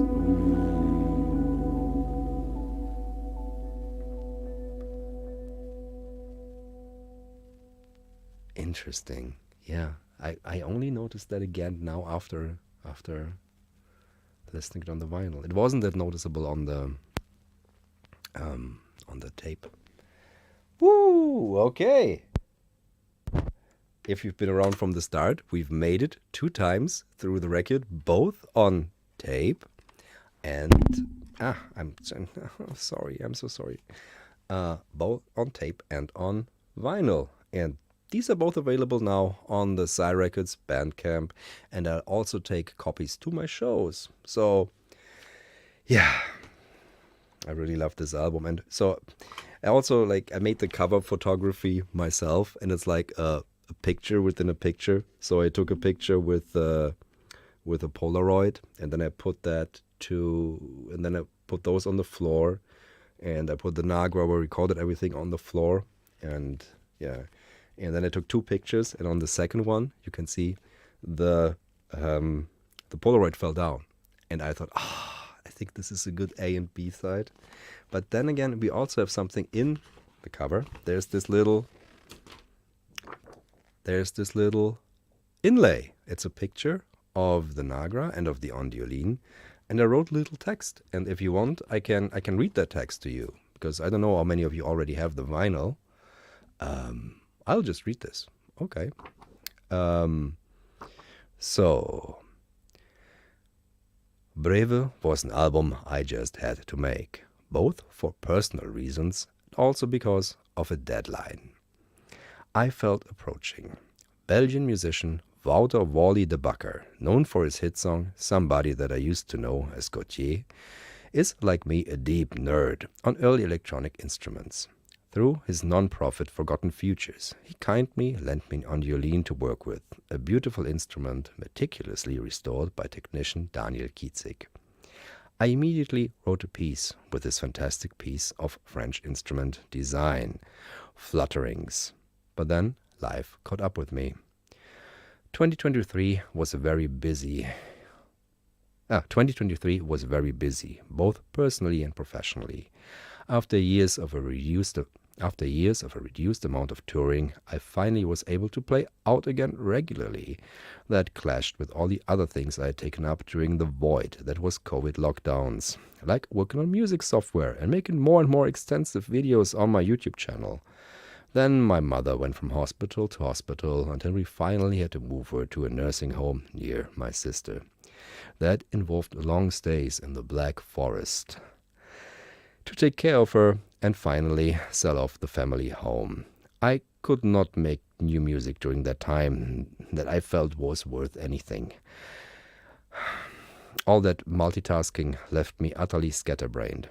I needed to focus on one thing as much as possible, and I choose music again. At the same time, Wally wrote to me very kindly that they might need the Ondiolina back. By that point, I had had it for over a year, and not much to show for except for that one track. I felt this was the time to finally give this instrument a deeper voice in my music. I knew I could not play it like the greats of this instrument, Perry or Kietzig, with their virtuous switching of timbres and poppy melodies. I needed to give it an arrangement that I felt gave it space to sing. I set it up next to my Surge modular synthesizer and an ARP 2600 clone, the TTSH, in our gallery studio next door to my main studio. For recording, I choose a small stereo tape machine with only about 7 minutes of tape per reel. This forced me to be very focused and precise, as all takes would be as they are, no going backward, only redo. I would operate the Ondiolin, a Michelson toy piano, the two modular synths and the mixer, often at the same time in one piece. I felt a bit like an octopus. But it was wonderful to be so busy and thus in the moment. It is like playing live, no distractions, only music. It also meant a lot of practice. After I was happy with the take, usually not the first one, but around the fifth I got something I guessed would be decent. I took the recorder to my main studio to listen back. I added more instrumentation if the piece required it. Often that would be layers of an optical disc sampler, the Panopticon. It added a dusty richness that blended well with electronic sounds. I tried to record one track every day at least, and did so for 2 weeks. The best ones ended up on Breve. In a way, this is similar to Gestures, my second album on Sire Records. It is not a collection of pieces done over an extended period of time, but more of a snapshot of a time and place.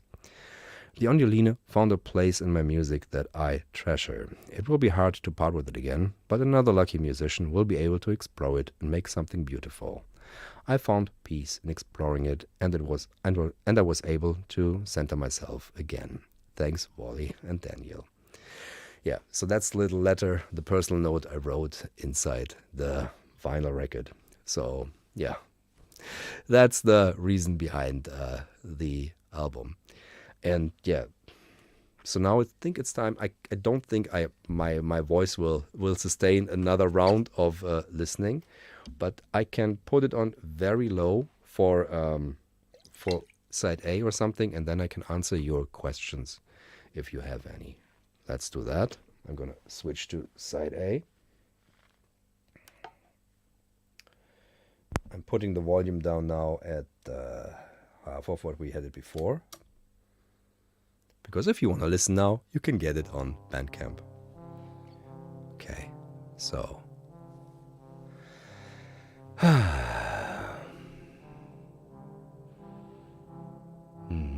Okay, so. Shoot me your questions. I'm here for side A, definitely. I don't know if I can do side B. Simply because my voice is failing slowly. It's a little cold. I caught over the tour times. Thanks, Jeremy. Bravo, Breve. Good night, Terry.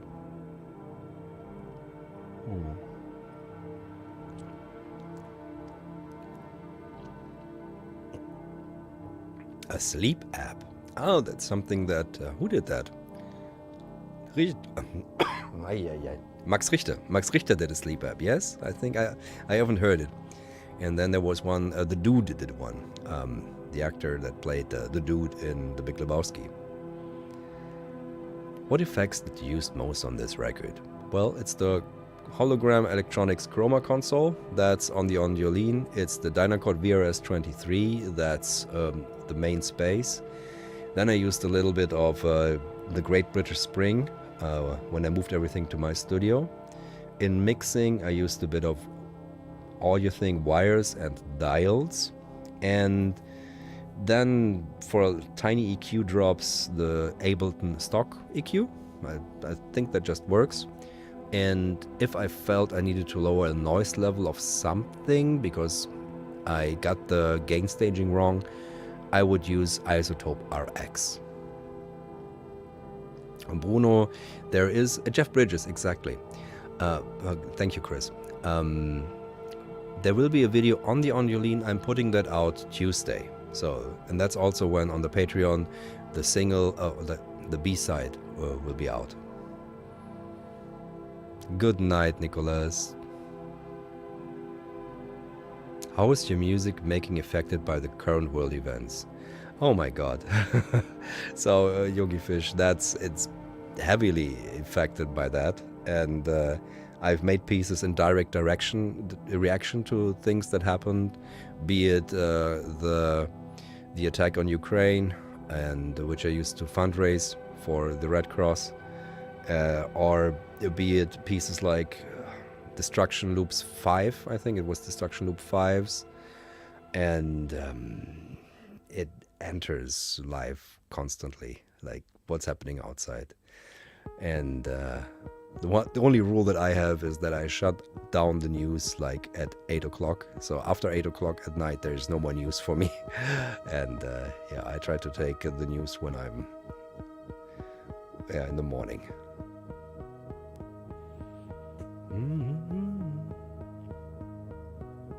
Oh, I think I need to sneeze. I'm sorry.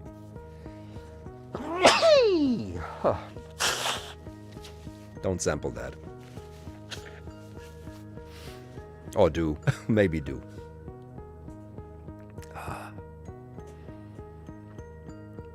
I like the way you transport music into our universe.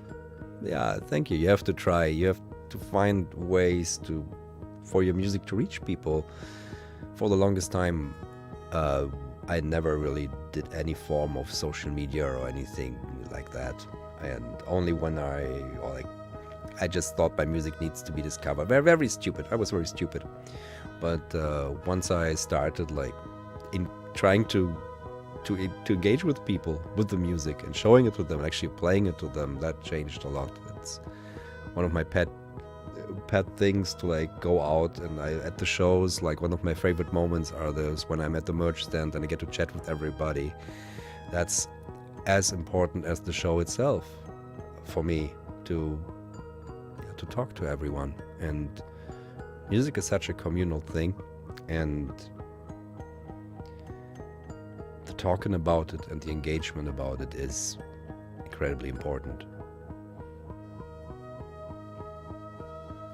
Yeah, Roman, you're right. YouTube sampled the sneeze, definitely. Magic. Okay, sneeze track. Okay, tag me, whoever makes the first sneeze track.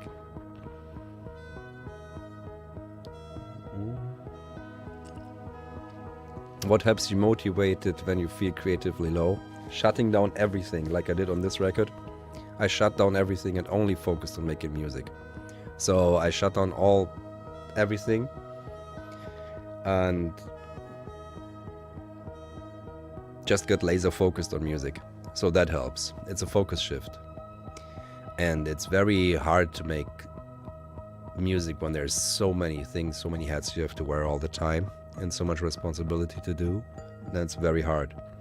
So last year, definitely like months where I couldn't like do like a piece simply because I was busy like figuring out personal situations, as I mentioned in the brief, basically, that's in the album.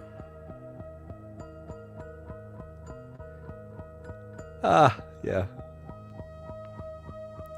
What was your main mixer for this project? I think it was a very simple little Soundcraft Spirit Folio from like the mid-90s. One of the last ones they made in England. Had this for 20 years. Very good. Simple. Has a horrible like 1 kilohertz beep button that if you touch it goes full volume. Beep. So, but else, very good piece of kit.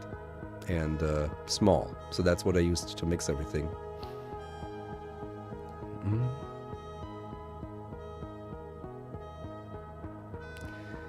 Michael Konomos question: when you compose music, what is your ideal listening experience that's in your head when you think about your audience? Do you imagine a person or a show alone with their headphones on? It depends. Like oftentimes I write for a space. Like if I'm so there's a composing me, and then there's the just let's see what happens exploration me. This is a mixture, but it's more the exploration me, since as Brian Eno says, I throw the dart and then paint the target around it. Sometimes when I work, for example, with Ensemble Modern, I know the space, I know Alte Oper, I know the musicians. So there's very much I have the target and I want to hit the target. It shifts. So entirely dependent on the project, on the music, on everything. You were Damash. Nice, Roman. Yeah. Yeah, I try to be. There's a moment like right before the show, half hour before a show, I tend to close myself in. So that's where I need like my space. But else after that, I feel it's like it's also I'm here. So let's talk to everybody. I don't need to be shut in, but it's. The show starts before the show and ends not when the show is done. It ends when I'm in the hotel. That's when it ends. It's a connection, and I love that. Given your love of tape, Electric Deal says, given your love of tape, have you considered using a mellotron in your music? Mellotron, like I have used it on other records, and I made even my own mellotron like sample library using a real mellotron.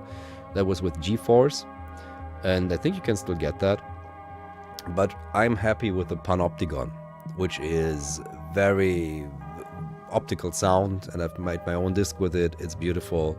So I don't need a mellotron anymore because I love optical sound for these kind of things. And my God, the upkeep on a mellotron.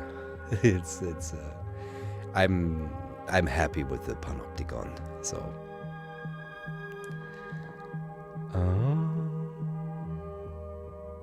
No. Yeah, the older one. Apparently that was a thing. The old, like, still made in the UK, Spirit Folio was good.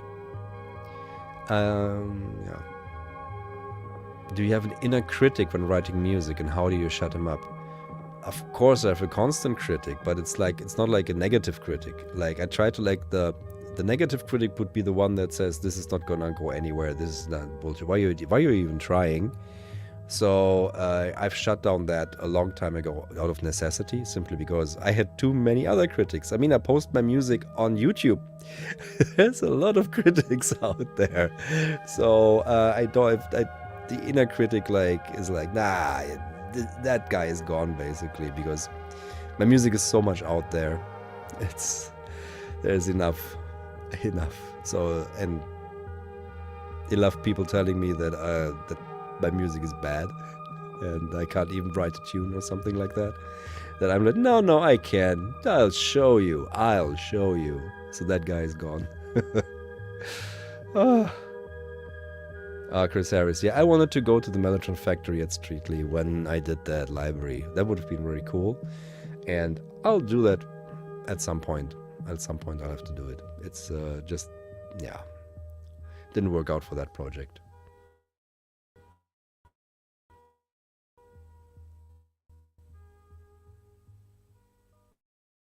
Thank you, Roman. Oh, are you experiencing delays right now?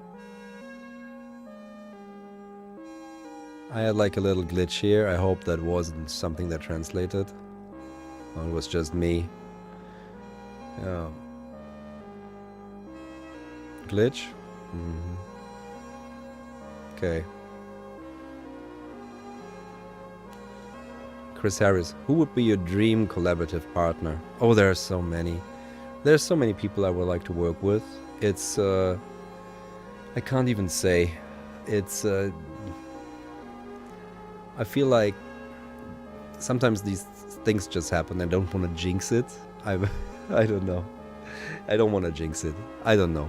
I'll see what comes up in the future, but I'm getting to know a bunch of beautiful musicians now, which is very, very cool. So I don't want to jinx it. I turned into a funky robot. Okay, cool.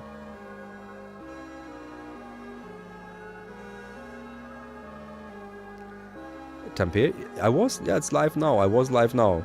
So, and I'm still live for a few more minutes. And for a cheers to you.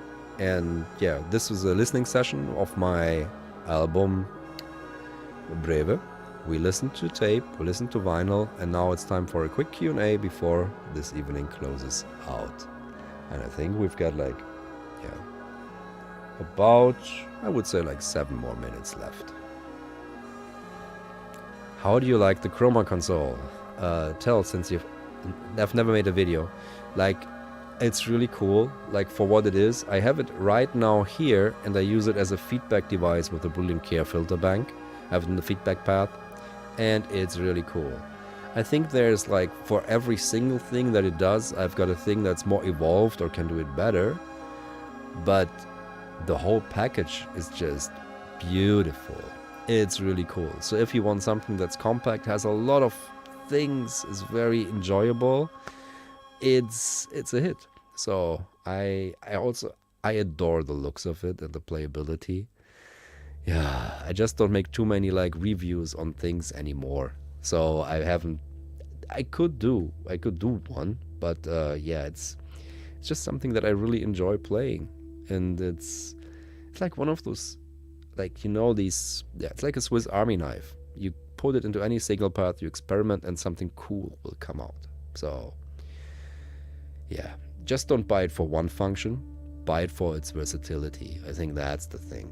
Because if you want big granular stuff, or if you want big glitchy stuff, you can get 10 different pedals that would do each of these things with more variance. But just as if you want one thing that can do all these things, it's worth it. I like your old East Block stuff. Yeah, thank you. That's also one of my favorite things. Do I have something in that? I don't have anything prepared anymore. Can you take it for primary looping? No, I don't use it for looping too much. That's not my thing. Like for looping, I use tape, I use the Coco Quantos, and I use my own apps. So I use the iPad with Gauss and Fluss. So those are my looping tools. I use it for for color, for effects. Improv now with it and the filter bank. Turn on the Breve care. Yeah, it's right here, but I haven't. No, it's not routed, so I can't. I'm sorry. Discophone, nice to see you here. Did you ever believe that your thing will become so big when you started this journey? No. The maximum. I was talking with a friend, Constantine, when I started out. Yeah, you could get like, well, you could maybe get like 5,000 subscribers. That would be awesome. I was like, 5,000? You're kidding me. That's a lot. That's like, wow. And yeah, so I never thought that this would be a thing. I just did it because it was fun to share my music and to talk about it. It was that was the thing. I didn't do it for like to become big, and I think you notice that still by the way I make videos and how diverse my topics are and how non-focused on like specific thing and how each of them is different. So this is like, I'm a musician first, and YouTube is just a beautiful thing that allows me to talk about music and to explore more music and to discover more music and to discover more places. And it's part of the journey as a musician that I never thought I would take. It's still baffling to me. It's super baffling. Yeah. Billy Pilgrim, yes, I've messed around a lot with no input techniques, and in my plugins you'll find that they're integrated there. For example, check out Lines with Audio Thing. That's feedback and it's all about no input stuff. So I've done that a lot. Who do you follow on YouTube for inspiration? Oh, I don't know if I follow so much on YouTube for inspiration. I follow YouTube for like relaxation and information, but not so much for inspiration. Inspiration is more something I get from listening to music and from books.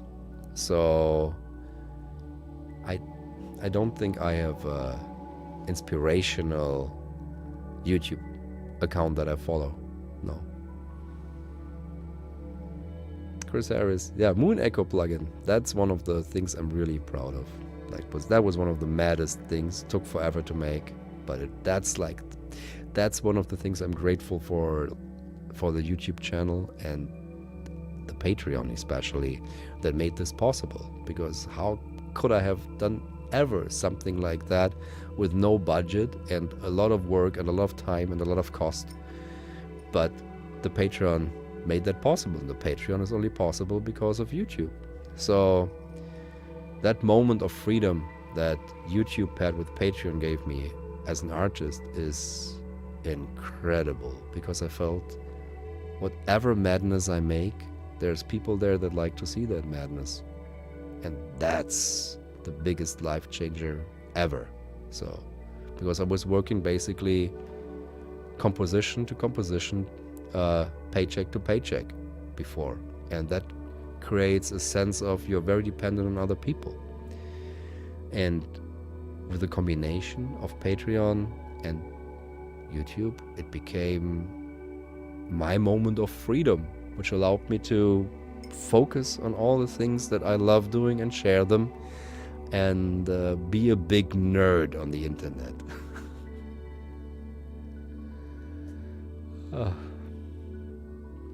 Vanya, beautiful to hear. Yeah, there was a lot. The Heimbach bundle, it's so cool. We've got more stuff coming. We're working on 2 new plugins, and one very experimental and one very pleasing. So hope to have these out by November. One of these at least. What funky jump shield? Flappers? I haven't bought any new funky sweaters.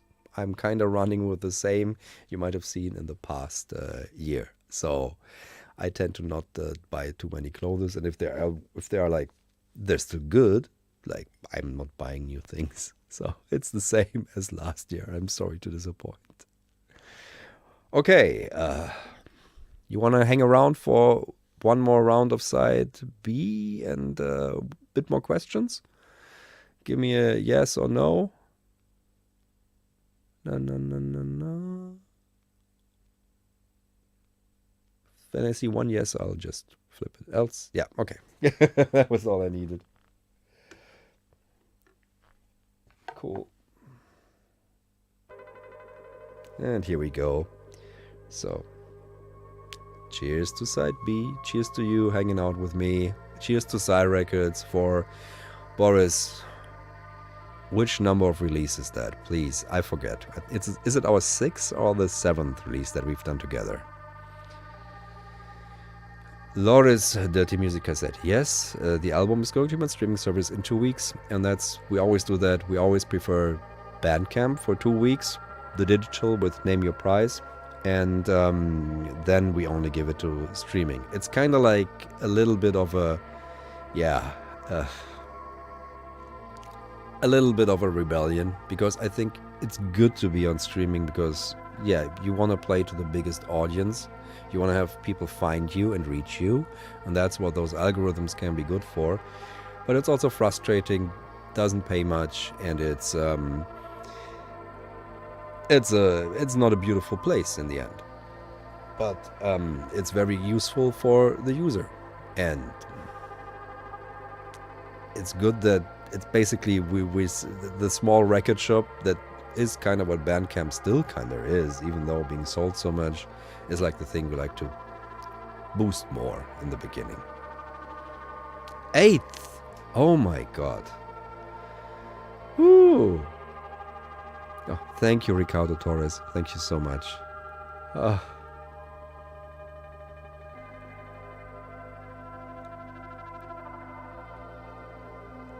Yeah, I mean...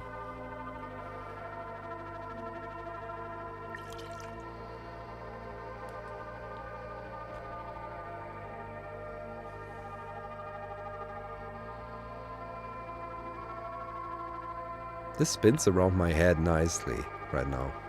I don't think I think it's the auto panning. That's the auto panning plugin, I think, from Ableton that's on this track, because that's the only one I multi-tracked. Finlay, Audio Adventures, synthesizers make me happy. Yeah, they're like big. They're like a perfect. They're both a canvas and what's the thing where you put your colors on? A palette, and a palette and a brush, and you can just be whatever with synthesizers. That's amazing. That's their promise. Everything can be everything.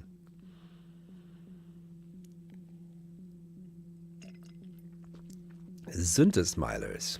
Jogging House just made a new band name. Flappers. Your stuff usually sounds quite hopeful, uplifting from a few listens back. Have you ever delved into dark ambient, dungeon synth, or doomy genres? I have 3 records you should check out. Impulsgenerator, Schwebungssummer, and Landfill Totems. These are my dark records, and they're really dark. And then there is Songs for Coco on Opal Tapes, which is also very dark, even though there's always a little bit of hope shining through. But they're like Schwebungssummer. I mean, the final track on that is called And It Will Stay Dark. Those are like desperation records with the way things are going. And sometimes I need to go deep into that feeling. So I made these. And then there's... I mean, it's also Psy Records. I mean, that's like... A bit of optimism is built into the label, and that kind of shapes the music also that I release on Psy Records, because I know there is music where that part of my musical life finds a home there. Other stuffs don't. There's like the darker side doesn't work for that for Psy Records. So I put that out elsewhere. But I've done some pretty dark records, especially, yeah, Impulsgenerator. Oh, thank you, Chris, for Landfill Totems, yeah. Soldering cables. I would love to say that for me soldering was a peaceful experience, but I never got the knack of it, really. Soldering cables, not. I mean, circuit board, yes, that's easier, but cables, I tend to not do so well. Probably because I don't have a proper, like, third hand to hold things together. Like tape loops cutting. I'm sorry very much. Tape loops cutting, now that is relaxing.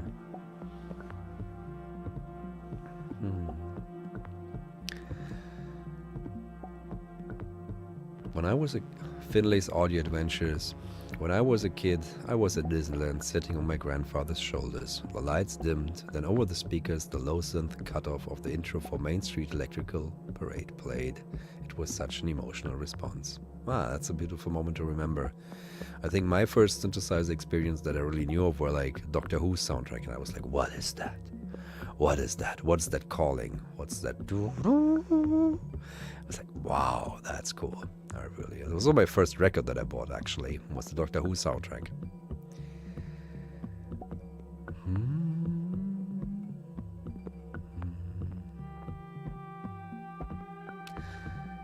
Yeah. I like that name is like wild to pronounce, Chris Harris. Like, I remember I pronounced it the first time. I pronounced it as if she was like a country artist. It was Delia Derbyshire. And that might have even been in Coventry. And people were like, what? What do you mean? Yeah, Delia Derbyshire. What? No, it's Delia Derbyshire. Okay, there's a lot of different vowels now than I thought there would be. But yeah, okay.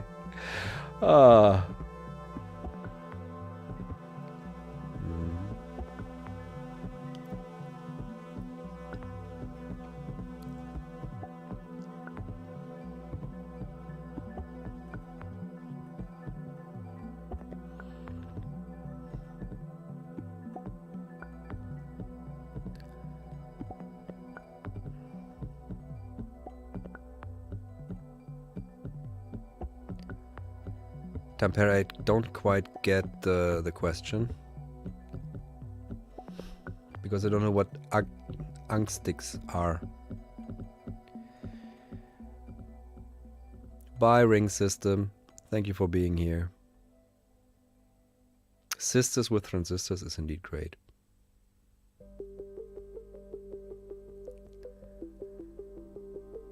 Yeah, Darius, when I grew up, I also had no synthesizers. I wanted synthesizers, but I had Cool Edit Pro 96, so I used that to create sounds. The white noise and the DTMF Teletone generators in that. And I used the radio, because there was the pager signals that were all the way to the left. And sampled those in the Casio SK1. And I think I was 18 when I got my first real synthesizer, which was the GP8000, which was a lot of money at the time, but my grandmother left me a little bit of inheritance, so I spent that on a synthesizer. No, but before 2 years I was just like messing around with telephone tones and radio.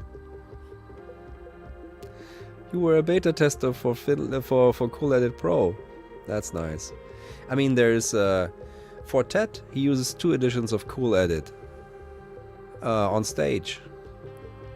It's still a thing. It's still a vibe. On 2 laptops.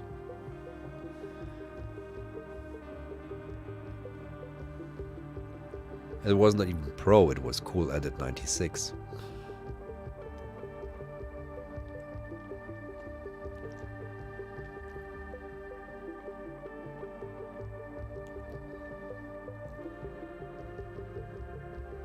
That's nice, Armors. Both are lovely players.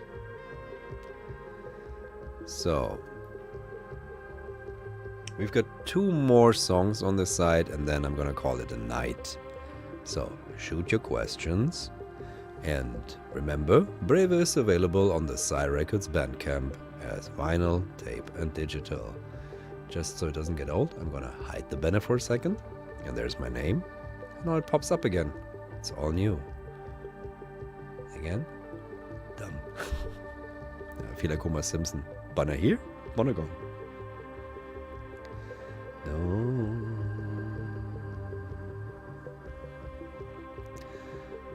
That's good to hear, Darius. Getting into modular during lockdown, I think that was like the time to get into modular for many people. Because, I mean, I think still it's one of... Oh! That's what I said, it's rickety here. Sorry. That is it's still one of the most freeing forms of making electronic sounds. And that point when you really start to think and dream in wires, it's magic. When you just make all the connections. It's so related to how our brain works with these little, bursts of electricity going between different parts. Big John UK, the podcast is called Tone Benders. What do you use for video? Like for live video right now, I've the same service that I've had forever. It's called StreamYard. And I never they were the first to allow like easy get on so people could get easily on here. And when we had a lot of guests during the whiskey series, I thought, okay, I'll just stick with those. And it worked well. Thank you, Christopher.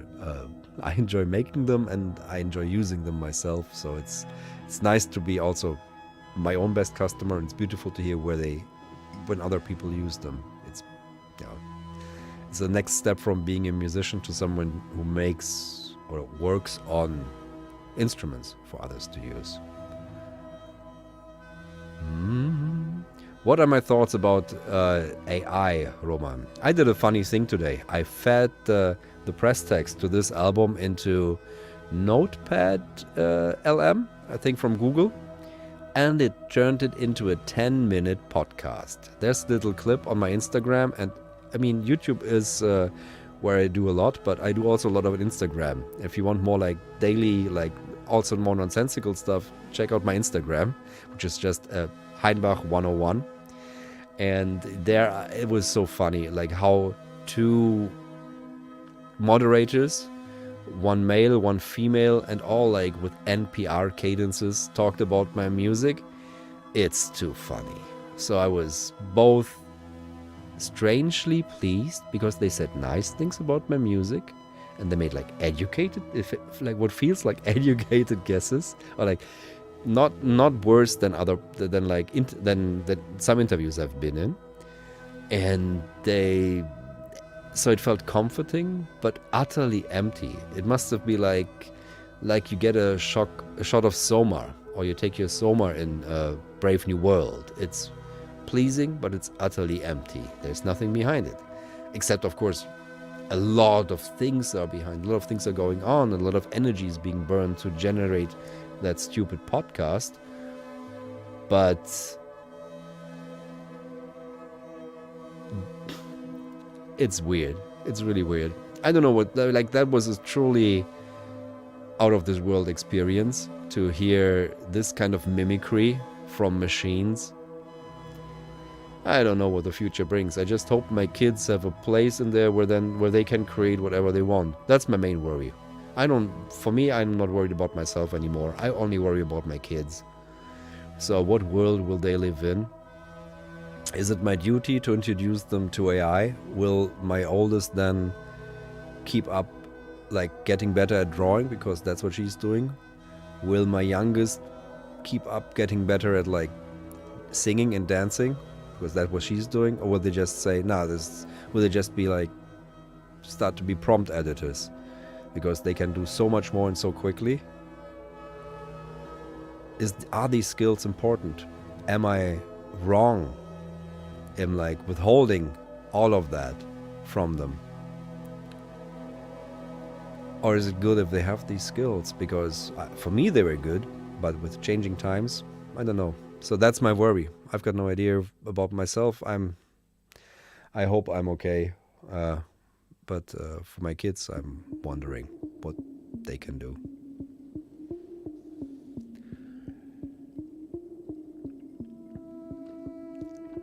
It can be a feedback loop, Finlay, where basically nothing's real anymore. Nothing's real anymore. Everything is simulated. I was at a conference where people thought about, like, where there was a thing, yeah, you can get the music that's generated that's perfectly for you and just fits you.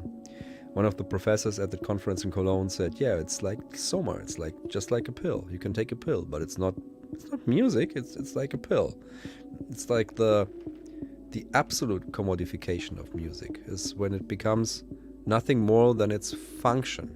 When there's no more sense behind it than being just another thing to feed your mind and body that brings you through the day, but doesn't have a sense of, like, the eternal or whatever that is. Something more in it. Nick Cave, on his red hand letters, I think he makes some very nice points about it, about the fight that we're in, about the essence of the human soul. And he comes from a place of like art and pain and creation and suffering, and I feel with him. But at the same time, these things are there, and I don't know what's gonna happen. No.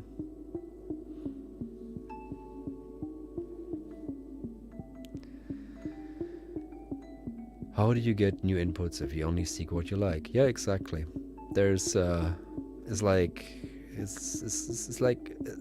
I see it as a father all the time. Kids are like, I like this. The food is like white. It's industrially processed, so fries. I like potatoes. This is green. I can't eat. It's green. I'm not gonna eat anything green. You have to like open up their tastes. You have to show them things, and taste is a thing that grows and develops, and you discover, and you're like, it comes to you, and you have to learn how to be a better human.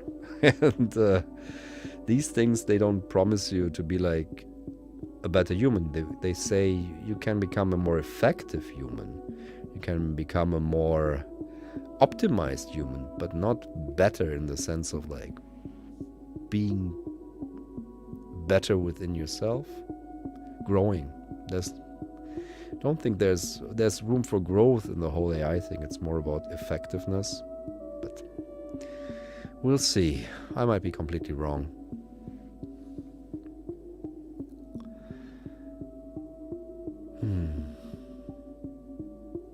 Yeah, we're almost out. I didn't think this would end on such a note, but yeah.